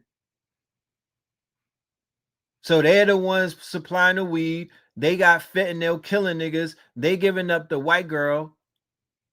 And they're at war with our people inside of the prison system, certain parts of Los Angeles. And then they got cartels that are over there that turned into armies that work with Is It Real? And they work with the Alphabet Boys, and they're a part of an operation. And this shit is hitting our hoods. Yeah, we gotta, something needs to happen. So, somebody needs to fucking ask some questions. Stands out in police. Because in all of your hoods, none of the hoods have survived this shit. They all look like war zones, and they wiped out millions of niggas. They got millions in jail and millions of bodies of viable Messiah-like messianic brothers and sisters have been taken out because of this scourge. And there's nothing to show for it anywhere where people live. Let me know if you live somewhere where drugs, the illicit activity of the gangbangers and the drug dealers help gentrify your neighborhood and the shit is thriving like Dubai right now. Let me know. Let me know if it built your hood back up and is looking great as a result of all of them drugs being sold. Profile animation. Eric Vassal, head of the so-called Vassal organization, a.k.a. the Gully Men Posse. The organization sold heroin and cocaine in Brooklyn, New York since 1982 and sold crack cocaine on the streets of Dallas since. This interview looks like the same interview that they was doing about the cartel that I showed you a few videos ago. It's like the same white man too. This is in Dallas, Texas, 1990. Now instead of the Gully Men, it's the cartel. Okay? Now instead of the Gully Men, it's the fucking cartel.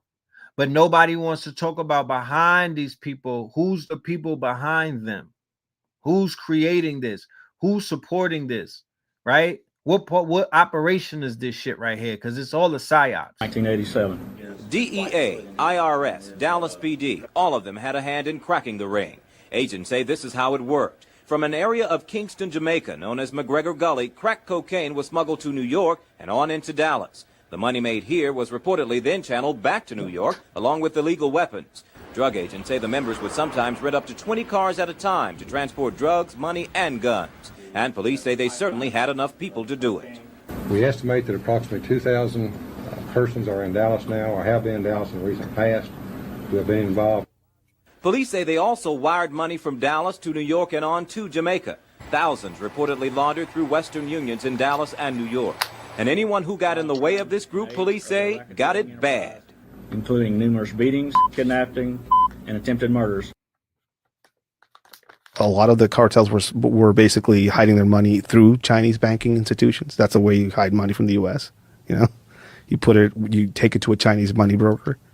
He puts it in the Chinese banking institution. You go to Mexico, you have a shell company down there or a real company down there, and then you hire investments with that Chinese company. Now you have legitimate money just transferring from one end to the other, and nobody's the wiser. So Mexico is a war field, or a battle. A battle is being played out in Mexico that has a lot to do with the United States and affecting the interests of the United States. And China is clearly not the U.S.'s friend in this battle, probably. And things have changed. The dynamics have changed, but you can clearly see that at some point, people in China, and I've heard people say that the largest intelligence organization in the world is the Chinese government, because everybody in China is part of the intelligence apparatus, basically.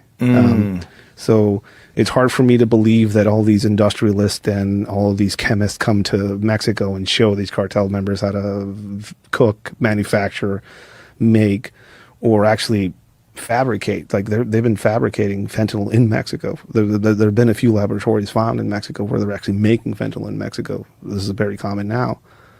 But they learned their tradecraft and skillcraft from people from China. I saw a fucking gruesome footage about a Cartel Jalisco Nueva Generación member getting like an initial ritual, like if you want to belong to these forces and stuff.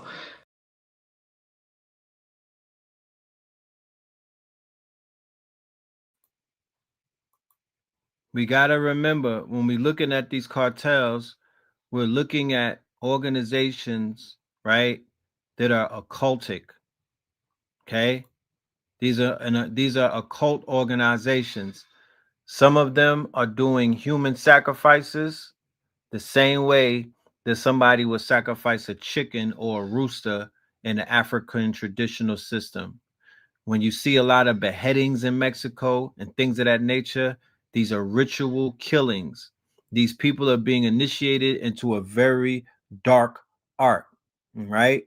And some of the activities of an organization that's involved in the dark arts would be drug dealing, fentanyl, all of the dark shit. You know what I mean? Human harvest, human body harvest, organ harvesting, human trafficking, drug dealing, and weapons and stuff like that. But these are very occult organizations that deal with worshiping deities and death cults. The Moretas, right? They follow a death cult. Okay, so the mentality is different. The mentality is different. You're going to see shit that you're not necessarily prepared to see, because obviously these people are taking this shit a step further than niggas in America have taken it. But one thing we know about America, they copycat. So in the next 5 years, you will see paramilitary niggas in America copying what the cartels are doing, whether through the violence or just through the actual uniforms, the outfits. They're going to manifest that. Facts, I'm telling you. And he was eating, I think it was a heart or a lung. I couldn't really tell because I didn't watch the whole fucking clip, but of a man they killed, of a soldier they captured, and apparently that was a ritual they had to eat the organs of a recently deceased person. Yeah, That's fucking brutal to watch. That was like, what the fuck are they doing? And yeah, he was like biting out of the fucking, I don't know if it's the heart or the lung. most likely the heart. The heart, right? Will make sense. Have you seen these other Yeah. Really? Like, is it like a war tactic then? It's a thing that's been around for a long time, you know. That's what I thought, because I think they're using that, and that might point out to Vikings, right? Being taught by the IDF, right? On all type of crazy shit. But yeah, maybe some of that is in the culture from generations where ago. they're getting trained from or intel from, you know. It's it demoralizes the enemy, you know.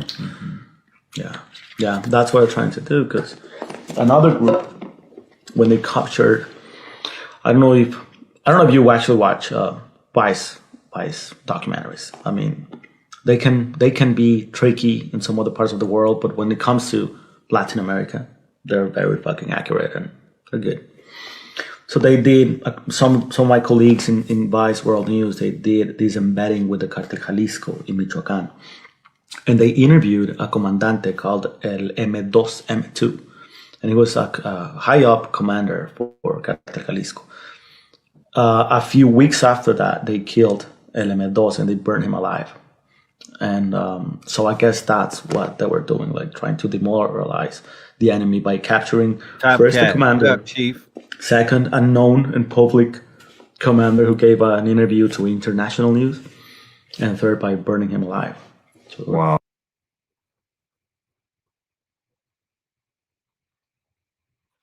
So people are being exposed to this shit, right? Once again, they create these situations and there's layers to them creating it because it exposes the public. It exposes more people to dehumanization, demoralization, shit that they're not necessarily supposed to be exposed to. You don't need to be seeing somebody burnt alive and motherfucking beheaded if that's not what you're into. But when these stories go viral about the cartel and all of that stuff, all of that type of information gets thrown at people. Okay, check this out though. He be this Nordic right here. He mismatches a lot of shit and throws things together. It's like a gumbo of information, but some of the information is definitely on point. But I would say don't take anything that he says for facts, right? Go do the research though, because he's gonna pull up motherfucking receipts on shit. It's just his interpretation sometimes may be a little off, but this one right here was a good one. The Civil War never ended. We are in a Civil War loop. There have been cyclical resets, each one leaving behind a remnant. And there were greater populations of people than now if you look at mythology. There has been constant civil war on this landmass. Each reset brought about displacement and exile. Much of the last Civil War was fought with foreigners. The Aboriginals sided with the South. Remember what we were talking about with the people who came on the boats. Remember we were talking about the immigrant class. Remember we were talking about the immigrant class who are trying to fit in and trying to assimilate, right? Who were not accepted into society. So they had to put in some type of work. They had to do something in order to cut their teeth, right? It's almost like an initiation. You want to get down? Well, you got to go put in some work, my G. And you know who the ops is, right? All right, we're going to take you for a mission. We're going to take you for a ride. Go and rep. Go put some fucking points on the board. And then we'll talk about bringing you and then the rest of your people into the fold of the gang. And that's how these quote unquote nationalities were able to be absorbed in what they call whiteness and whatnot. The war wasn't about so-called slavery. There were so-called free blacks in the South. And many of the Union states were still slave states. White is a status, not a race. You can be any color and have the status of white. White is even a status in the Bible, not a color.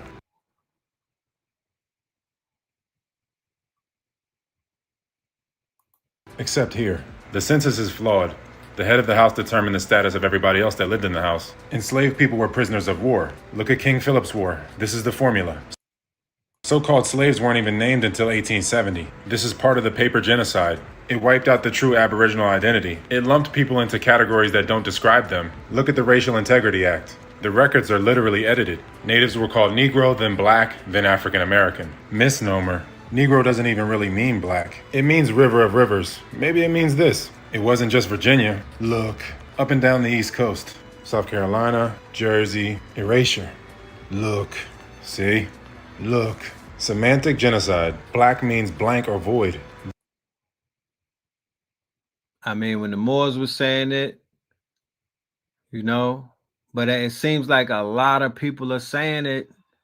This conversation that was taking root, that was shaking up the world, that was being had in Harlem. I'm seeing a lot of Albions. I'm seeing a lot of cave dwellers. I'm seeing a lot of Nordics. I'm seeing a lot of Asians. I'm seeing a lot of people from all around the world having the conversations that was started in New York City, my niggas. The media pushed the fake Indian appearance, and the status was for sale, $5 pretendians. The Siberians came later. These are not the Aboriginals. These are Canaanites. Canaanites. Canaanites. These Hittite Canaanites and all the other invaders worked together to steal the Aboriginals' identity, and thus the land, the birthright. See? The same things were done in the trans-Saharan slave trade. The original Asians and Indians got ran into Africa. Their fathers were killed, and then the mothers and the children were sold into slavery. Look, these are the original Asians and Middle Easterners. The awakening of the people of the world stems from the American The 100 monkey effect. Take a screenshot of that, ladies and gentlemen, and run that shit through the AI, right? Go and break that down. Go and do the deep research on a 100 monkey effect, because that's going to resurface very soon. Aboriginals awakening. As the Aboriginals wake up, there will be more segregation like prison. All the chimeric Mexicans won't let the false identity and false history go. Many of them are Filipino. Look, mixed with the Sephardim, as well as Edom. You was dropping that, if you still in here, Top Cats, I seen you on Black Magic 363 Empire. Wonderful presentation. You know what I'm talking about? You was dropping them receipts about the Filipino connection to the Mexicans and our Latinos and the Indians.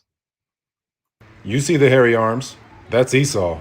Some are mixed with Aboriginal, though. They flooded the history, especially California, which is the real promised land. See? Look, 50 million people will divorce from the country in the near future. And everybody that loves them and some that don't love them will side with them. And we'll be right back in the 1860s. Parasites can't completely kill their host, they depend on them. But the host is constantly reduced to a remnant, so they can regenerate and be reinfected, perpetuating the parasite loop. If the Aboriginals were unified, they would have never gotten overrun.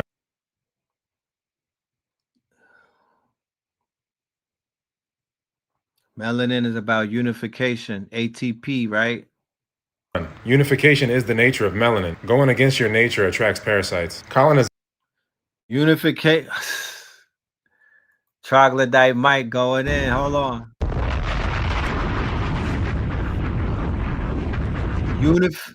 Unification is the foundation of melanin. Going against that attracts parasites, white blood cells, right? Going against that attracts paradise. That's why they show up at the end of Apocalypto, the white man. That's why they come when we were at war, the white man.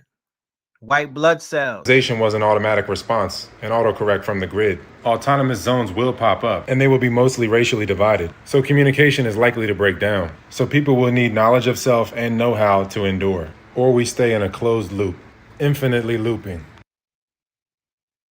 The people. They were untamed savages who lost humanity. They lived in the forest all across Europe, covered head to toe in shaggy hair and often wielding clubs. Wild men symbolized the untamed aspects of humanity. They represented everything that medieval society feared because these figures lived among animals in the forest. This tribe, unlike the Sea People tribe, lived naked and had hair all over covering the body. Maybe it was some kind of protection that God gave them since they had no melanin to protect them against the sun. By the 12th century, the wild man had evolved into the woodwose, literally, the man of the woods.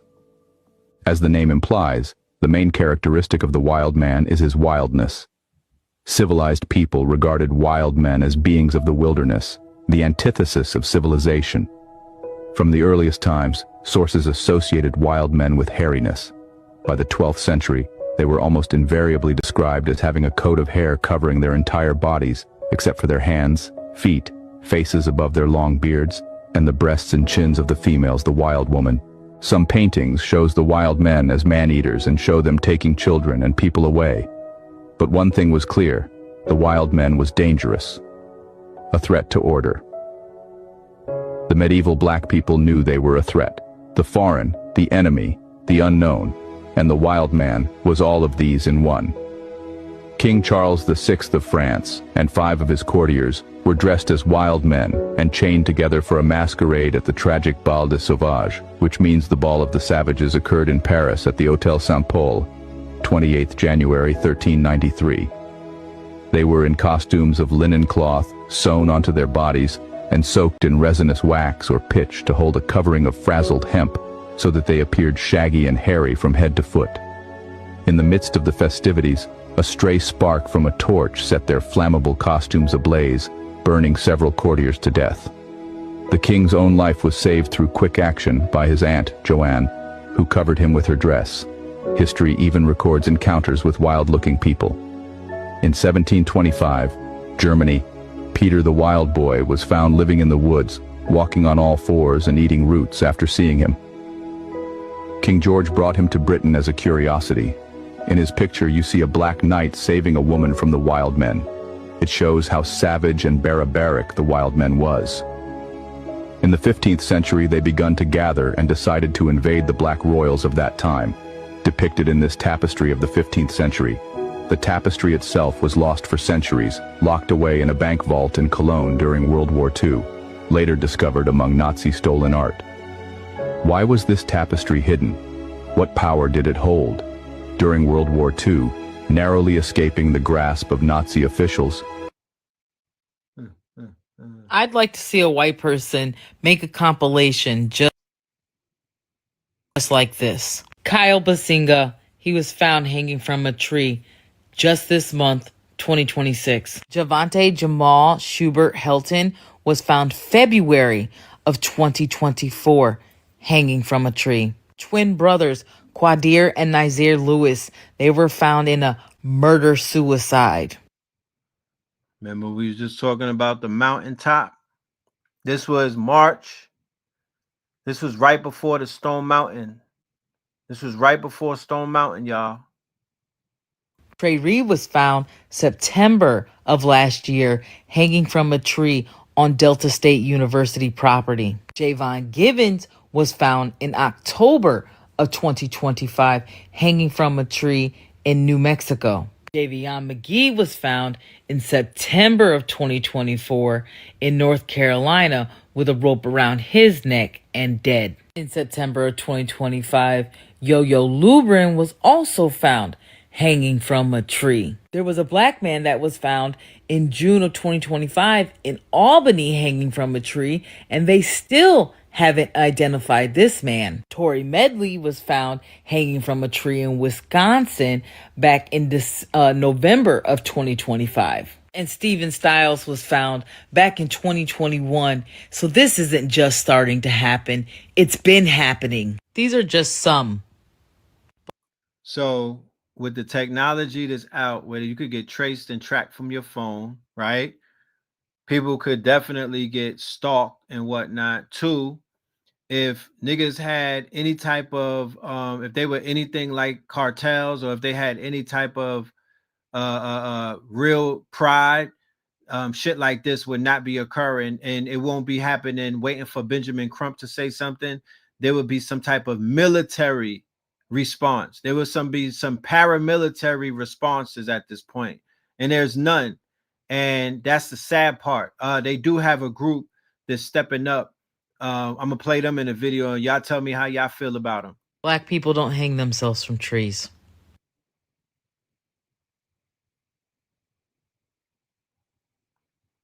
So we need we don't need a cartel. We definitely need a paramilitary army though, and they need to be more armed than the cartel. So if the cartel, which is an illegal criminal organization, if they stepping out like an army, then all of my brothers and sisters who came back from the army, and I said this before, y'all served Uncle Sam, y'all killed in his name. Why are you not a paramilitary private organization? Why do you not look like, why are you not more militarized than the fucking cartel? Where are you? Where do you exist? What groups are your, what are your groups called? Where are you in the public though? Because it's enough people that already went to Iraq and y'all was killing motherfucking Arabs for the white man, and y'all did a bunch of other shit. So where's your military presence in neighbor? You're ignoring the fact that black people are being lynched. You're willfully ignoring it. You're running from that shit. This is right here, bro. So this is a video of the young man that just got found hanging and what that they said hung himself. This is him with the police. That's what I'm saying. I'm paranoid as hell. It's okay, man, because we got cameras all around here. So you can I don't see. know what he done. I just saw you look like you were Driving close. I didn't do anything. Right. So hold on. You don't have no reason to get my ID, right? I'm not doing anything. Actually, when you are a student here, which is what I asked. With a Georgia State hoodie on? Right. So you just go around asking random kids, are you a Georgia State student? Even the kid with a Georgia State hoodie on? Does that make sense to you, bro? All right, bro. Again, I hope you get the help you need, man. All right. What's up? I'm calm.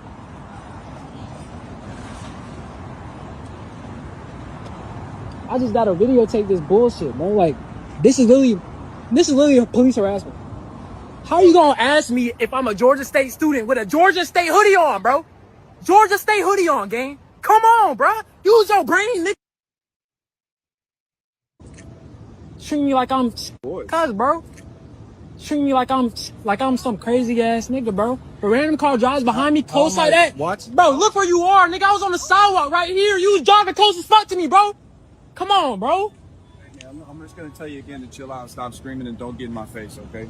That's the last time you're gonna get in my face. I'm not even close to you right now, gang. Okay. Just give me my shit and I can go about my business. Cause this is low-key illegal what you just did.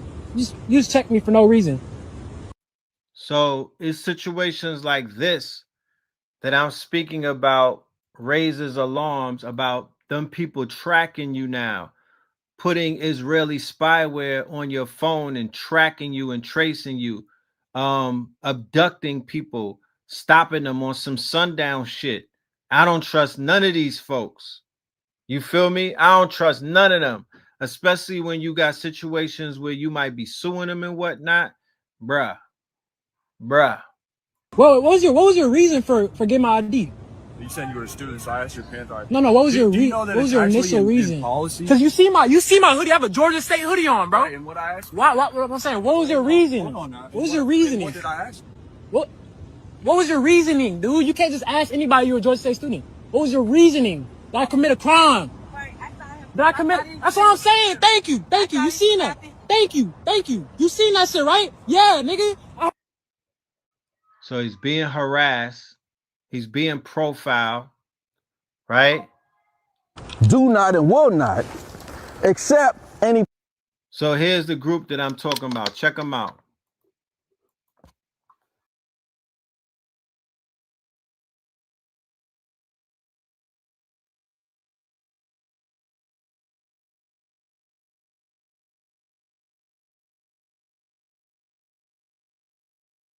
Propaganda. Late 60s going into the 70s, that U.S. intelligence made it clear that whenever it comes to any heightened level of terroristic racism towards black people after the Kerner Commission report, that they were listed as a suicide, especially hangings or lynchings. And the reason why they said that is because it will end our hostile response. So this is why before his body even left the area, they said it was a suicide.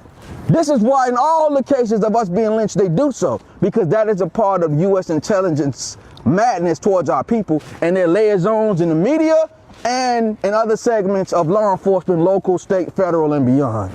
To be made clear that we will not sit idly by. We're leaving no stone unturned. Our investigation.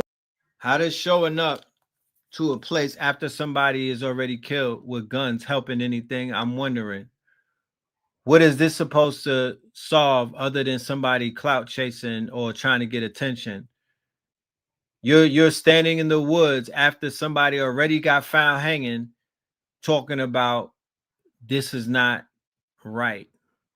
I'm confused. It started that day. Before the news even came out in the media, fall in. We have brothers here from the local chapter that could explain and break down some of the dynamics. I know the Bakers pretty well. They the ones who run. They the ones who run the park. Yes. And I know the father real well. He makes sure that he keeps the branches cut and low. Like if you look at the trees, you can tell that the branches is low. When it comes down to it, this whole area, they chop down a whole lot of trees. So it's like, it don't make no sense to me that anybody could climb up a tree. And if you look at the branches, a lot of these branches are old. Yeah. So even if somebody was to wrap a rope or a noose around it, if they jump or if they just let their body hang, the branch is gonna break. And we don't care nothing but the pigs. Just like Boosie said, without that bad, they're a bitch and a half. So that's how we see that. This is Chief Dr. Ali Muhammad of the Revolutionary Black Panther Party.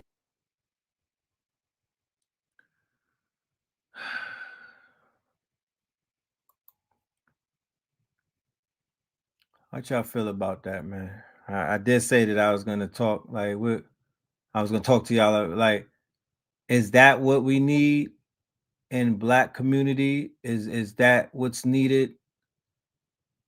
Is that gonna stop the hangings, or is that provocation? Do you see the sincerity in it?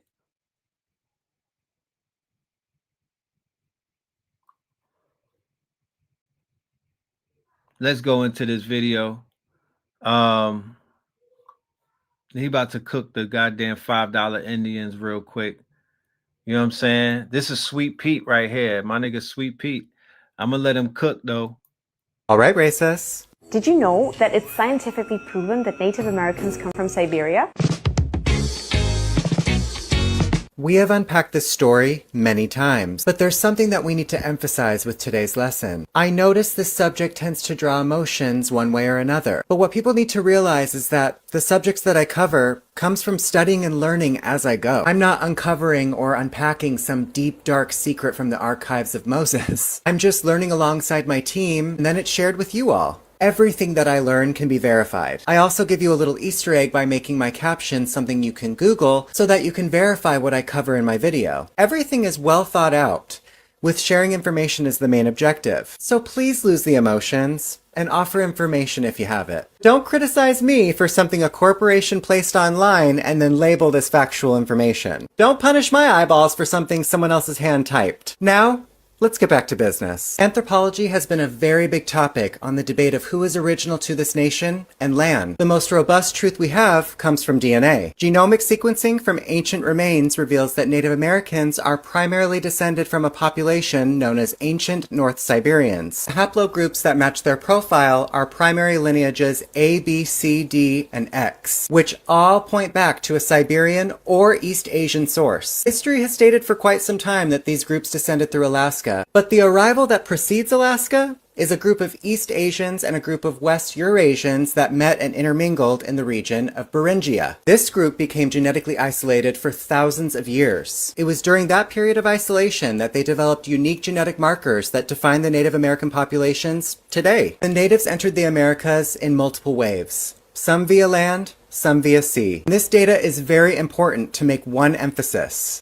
Native Americans are claiming indigenous with an arrival story. The Aboriginal Americans, reclassified as Black Americans, have always been here, and they have a long list of reclassifications to prove it. They have their genealogy to prove it. There is not a moment in history that they are not present in the story. But there's always a moment where Native Americans are just totally absent. Like the Civil Rights era. I mean, did natives have rights when no one else did, or something? And it's those small things that we miss because this country has us so distracted. But where were the natives when cities like Oakland were being built? Where were the natives during the Indian Wars? We have shown Native Americans on reservations that were built by Buffalo soldiers. And you were being held captive, which means you weren't actually fighting the war. Where were you during the Louisiana Purchase? Native Americans just keep disappearing from some of America's most historical moments.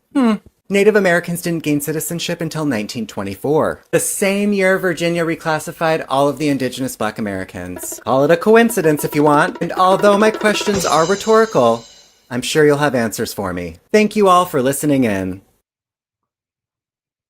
The greatest fear that Western people have is retribution from the darker people of the world. They fear that how they have systemically humiliated African people, indigenous American people, Asian people for hundreds and hundreds of years. That systemic humiliation, which we call racism, is gonna come back to Western people. It has already started. Rise of China, rise of India, rise of Russia, mass immigration to the West. The woke left, which I don't like, but I don't have to like it because I am a man of color of Fulani descent. The woke left progressive movement is a vengeance humiliation ritual toward white men. Why? Because many Western men like to humiliate others, and when people cry out of anger for being humiliated, you're a victim. Don't be a victim. Freedom of speech, yada yada. But if the same humiliation is done to them, oh my God, replacement theory and the narcissistic rape. Look here. The sun is going down. It's hot in Amsterdamse Bos. There's a new dawn of humanity. Netherlands is so dead. Amsterdam is a city where everyone is depressed, where Dutch is no longer spoken. It is actually English spoken here because there are so many immigrants, myself included. I'm an expat here in Amsterdam. We, the expat immigrants, run this city, not the Dutch people. So the Dutch serve us, and they are pissed about it. But wait a minute. Was that not what you did when you went to Indonesia, Suriname, and South Africa, and you called yourself Afrikaner? For hundreds of years, darker people served the Dutch, but now the Dutch serve the darker people. Same is happening in Paris, same is happening in London, same is happening in the United States. People in the Middle East, in Africa, in America, which is why Bad Bunny started trending, in Asia are tired. Russians are tired. That's why they invaded Ukraine. Tired of this systemic humiliation, which is known as racism by the West. You who understand this, and understand that every human being wants to be respected. Every human being wants their dignity to be upheld and valued. You who understand that, you are well equipped to be a citizen, a member of this multipolar world, the new dawn that is rising in this world. Because the old world is dead. You want to be a part of the old world, you can be a bitter, Geert Wilders, Jimmy Åkesson, far-right voter, and you can go to Hungary with Viktor Orban and hate and hate and hate and get...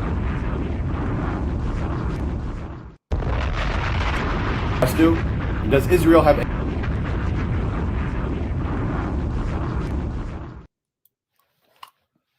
Real quick, ladies and gentlemen, we're going to take a commercial break.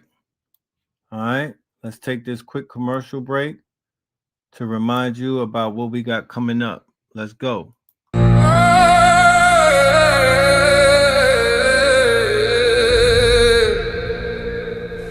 When in Rome, I was thrown on a throne made of stone.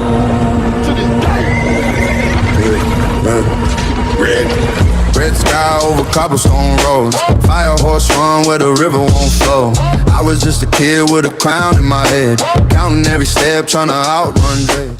Ladies and gentlemen, this Saturday, at 8 p.m., please join your brother Red Pill for When in Rome, the Fire Horse Apocalypse.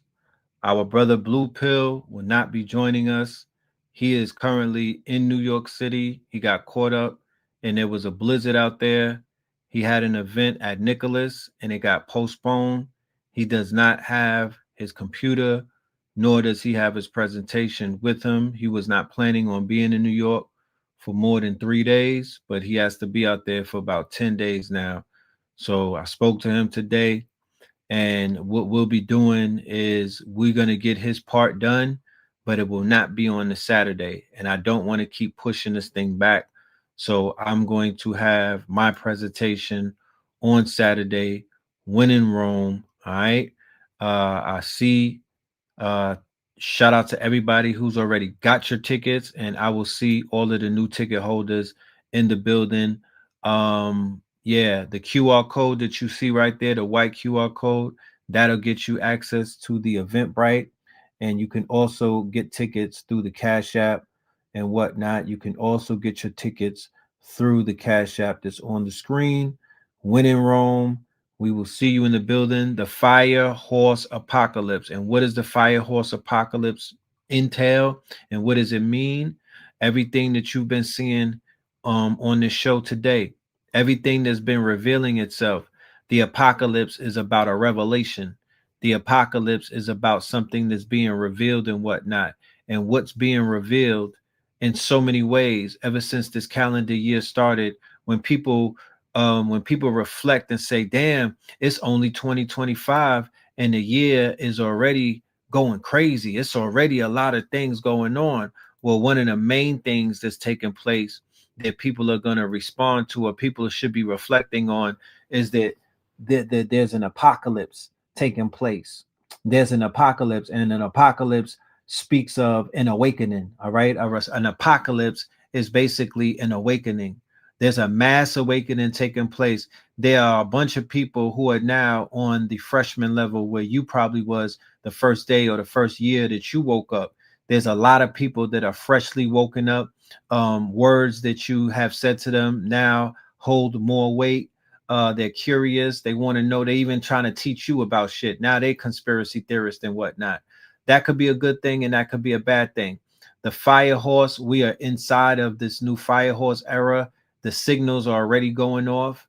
The signals are already going off. Things are already lining up. It is going to be a monumental calendar year where we're going to see seismic change. Okay, so what we're going to be doing, as we do in this series, we're simply going to be documenting and highlighting the fall. And we're also going to highlight the rise. It's not going to be about all of the things that are going wrong, but it will also deal with the things that are going right. All right, because as many things are going crazy, then that's a plus for you, because if this shit goes crazy, that means that your reality is going to go bonkers, right? So when in Rome, y'all, Saturday, I'll see you in the building. Look here.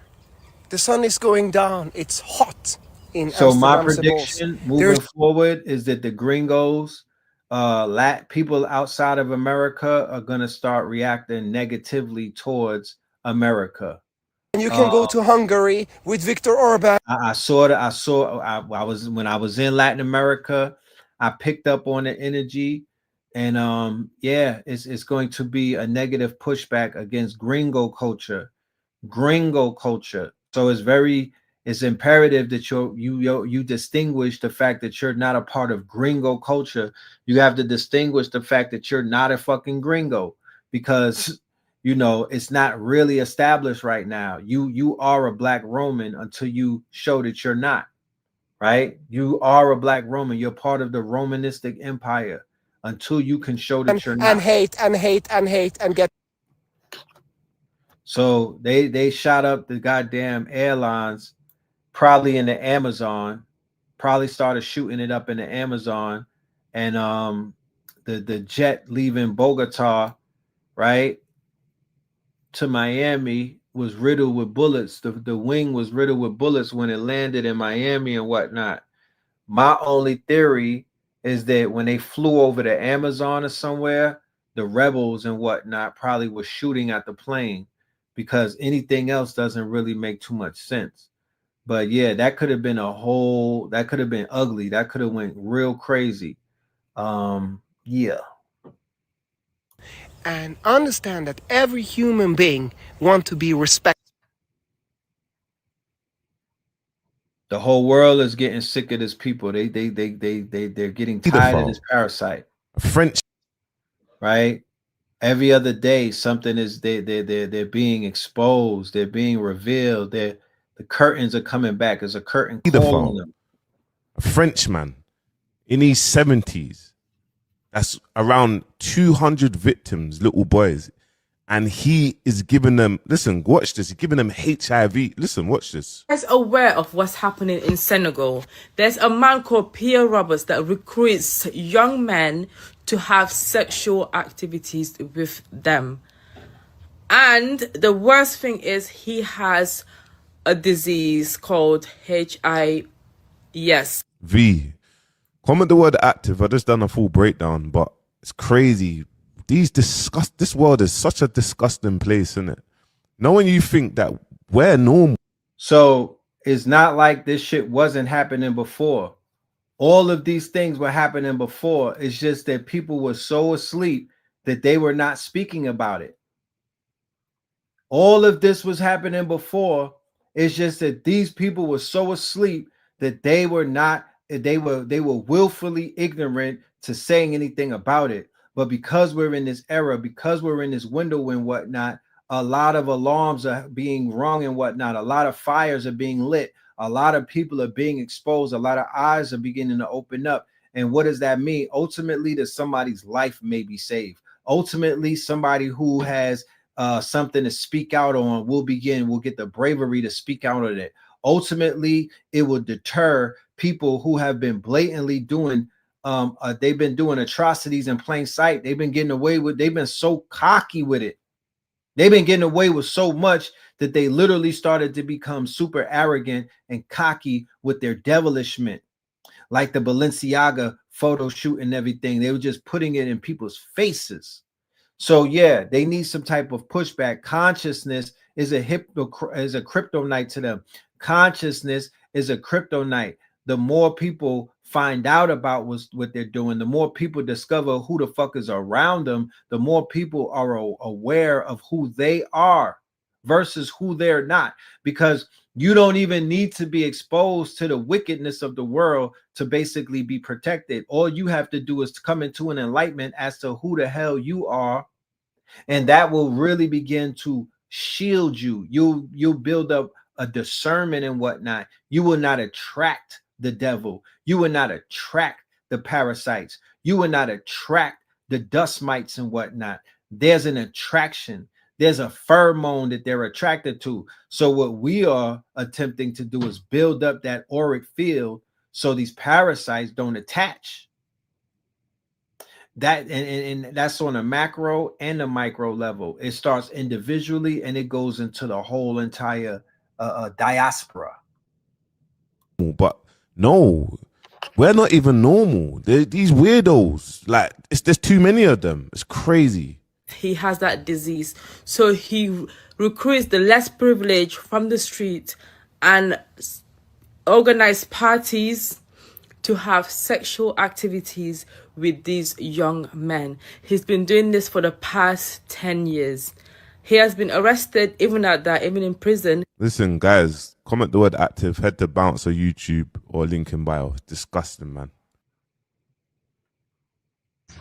If you've ever found yourself wondering how white women got away easy with slavery, just look at right now.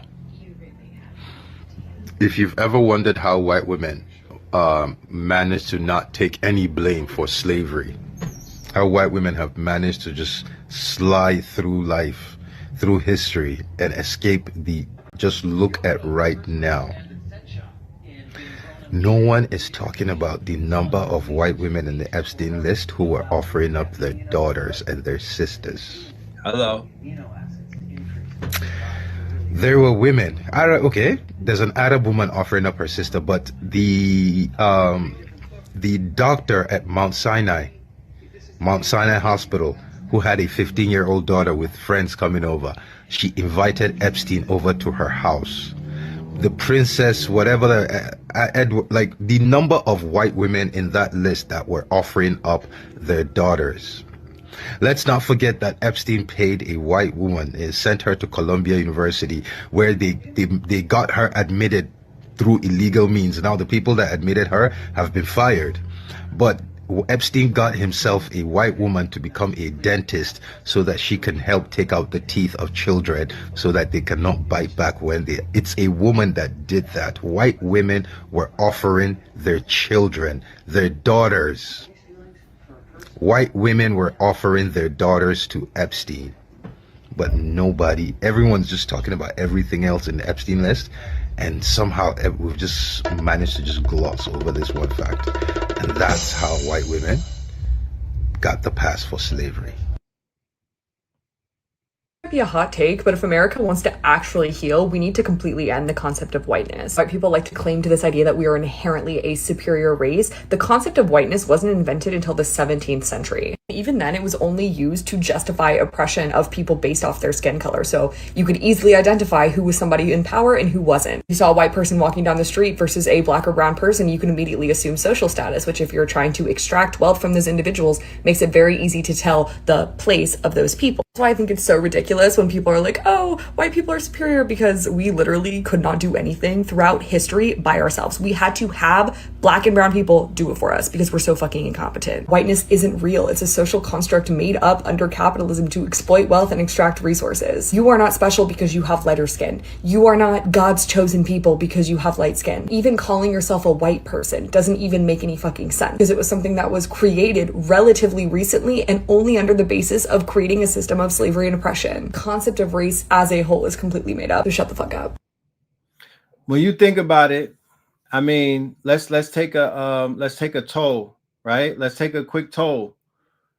Was there this much white backlash or mayonnaise meltdown during 2020 with George Floyd, or has there been an increase in a mayonnaise meltdown right now in 2026? Press 1 if it was 2020. Press 2 if there's been an increase in a meltdown in 2026 with white people going against other white people and telling on each other and having mayonnaise meltdowns. I want to get a little bit of insight, because they done ramped it up a little bit. You know what I'm talking about? I know it ain't me, but they've ramped it up. They've stepped up their fucking content creation shit. I guess, you know, they've made more content this time around. I'm seeing. You know what I'm saying? They're digging a little bit deeper. They wasn't giving all of this shit during George Floyd. It was all about, I'm sorry, black people. But now they're unraveling the Indians. They're dismantling whiteness as a structure and not a race. They're giving you the fucking Chinese on the railroad history. They're going into niggas' Siberian genomes and shit. It's a little bit different this time around. You know what I mean? They're exposing people who eat people in their families. Like it's a little bit different. I don't know. This is some Noble Drew Ali prophecy type shit. I don't know what's happening, but the meltdown is melting. So Meta, right? Mark Zuckerberg and them. We brought this up before. We're gonna get a little bit deeper into it. We're coming into the wind down, ladies and gentlemen. We're beginning to land our plane right now. Meta patented an AI that takes over your account when you die and keeps posting forever from beyond the grave. All right, now, just make sure that you do not, in the terms of service, give these necromancers, these vampires, the permission to post as you after you go through heaven's gates. You should not want your profile on Facebook to keep communicating with me and anybody else when you're not here, as if we're going to start talking to you and whatnot. I don't like that idea. I don't know. Not through Meta, not, man. His this wife shit was out. his cousin? You guys remember the dad that took the life of his wife and kid at a hockey game, right? Come to find out, after doing digging, his wife was also his cousin. They share a granddad. More specifically, a great-granddad. Listen.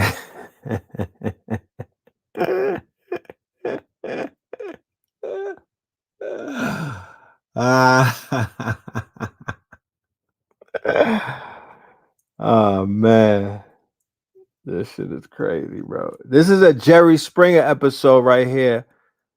This is the effects of Jerry Springer, ladies and gentlemen. Dead ass, yo. This is the ghost of fucking Jerry Springer. If I ever seen it, bro. Nigga, this is a Boondocks episode. This is, we'll say live action. This is a live action Disney on Ice episode of fucking Boondocks, nigga. Nigga, what? Dad, which makes them first cousins once removed. And that's not the... These are the wild men. Remember the video, the wild men, the niggas that were hairy and whatnot? These are the fucking wild men, y'all. These are the children of the Cabbage Patch Kids, nigga, on the orphan trains. This is them. Like, let's really be real. Like, we have to have the conversation, man. Are we gonna build the fucking wall or not, bro? Because it's the assimilation. That's what it was. It's that integration, man. Niggas assimilated into a burning fucking test tube, man. Real talk. This shit is crazy, bro. God damn it. Damn, Jesse Jackson, what did you do? His wife was his cousin? You guys remember the dad that took the life of his wife and kid at a hockey game, right? Come to find out, after doing digging, his wife was also his cousin. They share a granddad. More specifically, a great-granddad, which makes them first cousins once removed. And that's not the only thing going on with this family. Come to find out, his oldest son is the guy that was setting fires to black churches in Texas. So his wife is his cousin. His son is in jail for burning black churches. Also, he was on social media complaining about how his ex-wife didn't accept him for his new journey. Even divorced him when he got the surgery back in 2021. I feel more and more that we might be in a simulation, because how does... What's going on in his family? Also, make sure y'all join the Discord. I'm about to be doing a gaming tournament for all people that support me. Must be a part of the Discord. Debating on the amount. Might be in the 2Ks. So yeah, that'll be dropping sooner or later. What do you guys think about this whole situation? I'm just here reporting the news. Is specifically talking about hunting blacks. It's very peculiar because there's no sender on it. There's not even a redaction. They've taken the whole. Next show, I believe we're gonna pick up where we're gonna leave off right here about the Jeffrey Epstein hunting parties, and we're gonna go down that rabbit hole. And it's not just Jeffrey that's out there hunting niggas. Like, this is a pastime. This is one of their pastimes. This is their new polo. This is the new racquetball, my niggas. You know what I'm talking about? This is the new picket ball for them. Hunting niggas.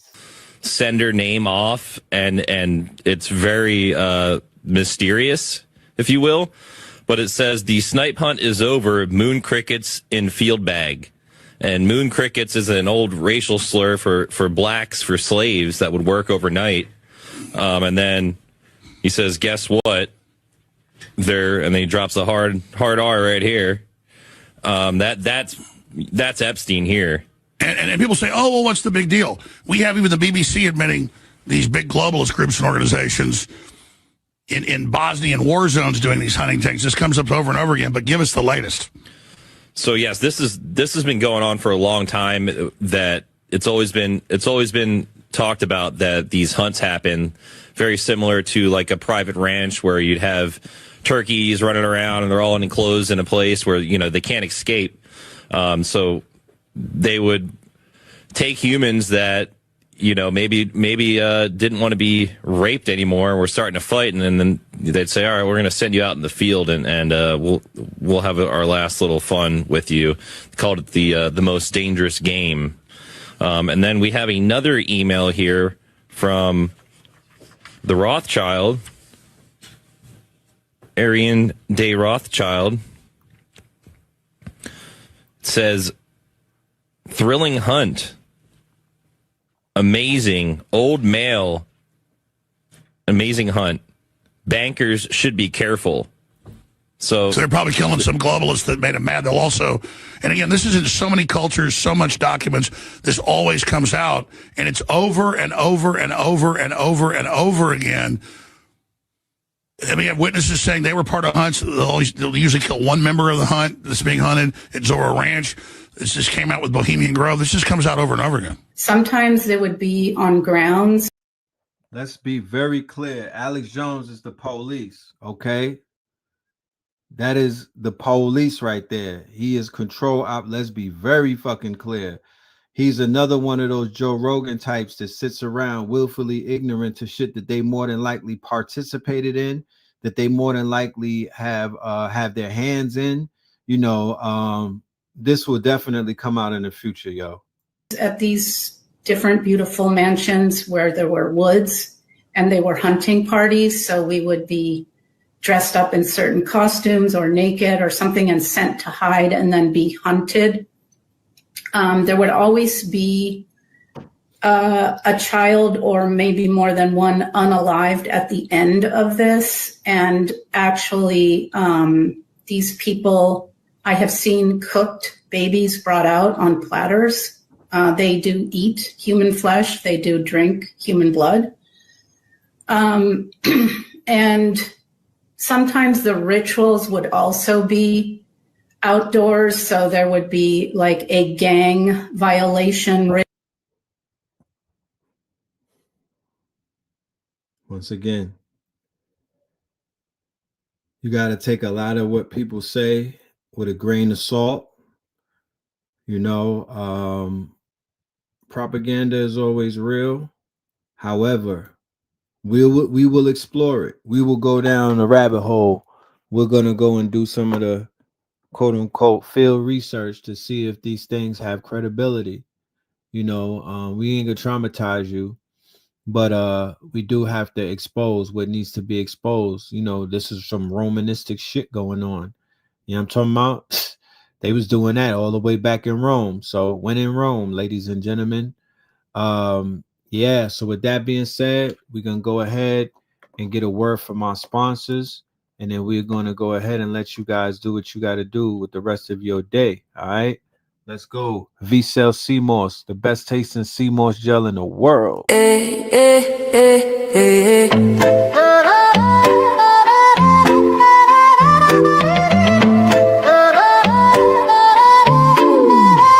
V-Cell in my cup, I'm feeling boss.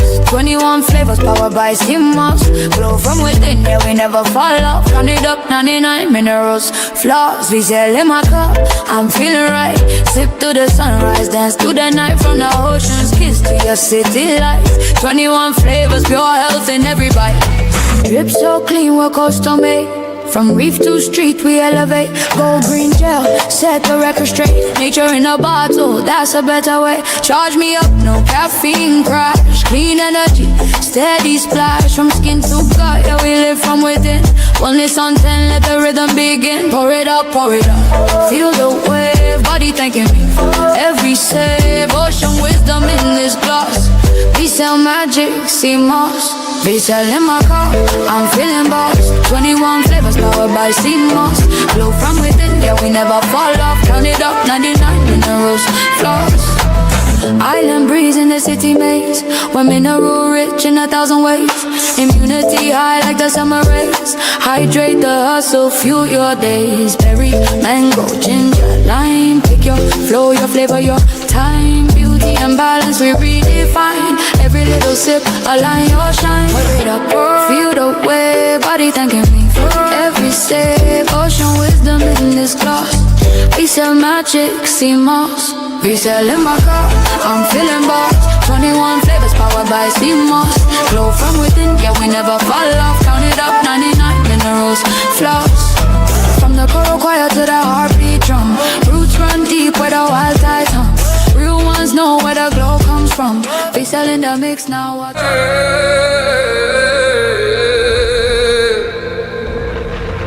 When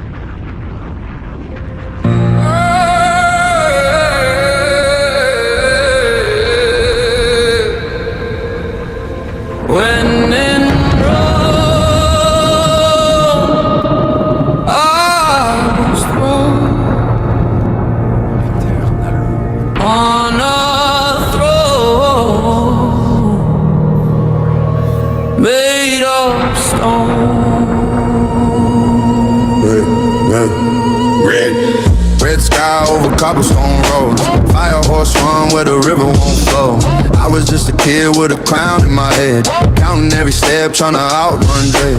Cards on the table, kings in the hall, gold on the marble, names on the wall. They said, boy, you were born for the war. I said, I'm just trying to find a fire source. Fire horse, racing through the ruins in my veins, of course. Every time they train me, I just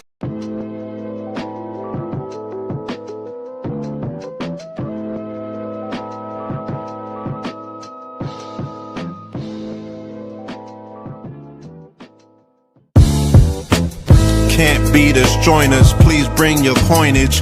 We sink 3-pointers, money shots, all net, all vets. Bumps we not, jet skiing in them sunny spots.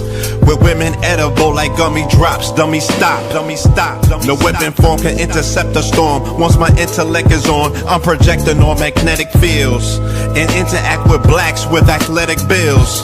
I'm all about growth and development like residents of Ebbets Fields. Not to choose between woo and chew. We wanna line them colors up like a Rubik's Cube and fade to black, yeah, the truest hue. When you say the black man is God, who you alluded to? The usual Clarence 13X, a worthy guess. The words expressed come from the word in flesh. Elijah M, the NOI versus Leviathan. Messiah sent from the heavenly branches. 7 P's from since G-Dub cut down the cherry tree in the wilderness of North Mex, and we flossing death and forced aggression, or forced perception, forced protection, or forced confessions. It's all a lesson. The sorcerers from Corsica, killer tonics, sticks and drums like the Philharmonic Orchestra. You niggas still playing harmonicas from officers, fabric softener. Jive turkeys popping 5 perkies, playing with keys, the Scotch Storch type. For that soft white, we could've caught life, just being forthright. First class on my 4th flight, popping out like Fortnite. Every night we lit like porch lights. The meek shall inherit the earth, oh yeah, the scorched type. And these niggas, they some hoes in these streets. Me, I'm 10 toes in these streets. They lost their souls, niggas got holes in their feet. Shit, I'm just worried about the craft and how to perfect it. Not worried about the craft, yeah, that's out of perspectives. Focus on the chip like I'm Robert Kraft, and then how to protect it. It's the waves of the oceans. Get to the money, nigga, save your emotion. Descendant of the slaves in the graves in the oceans.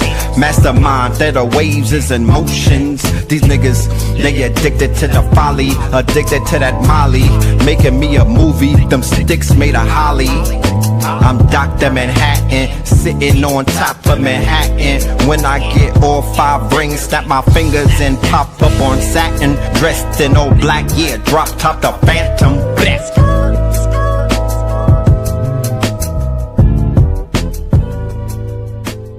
Crumb TV.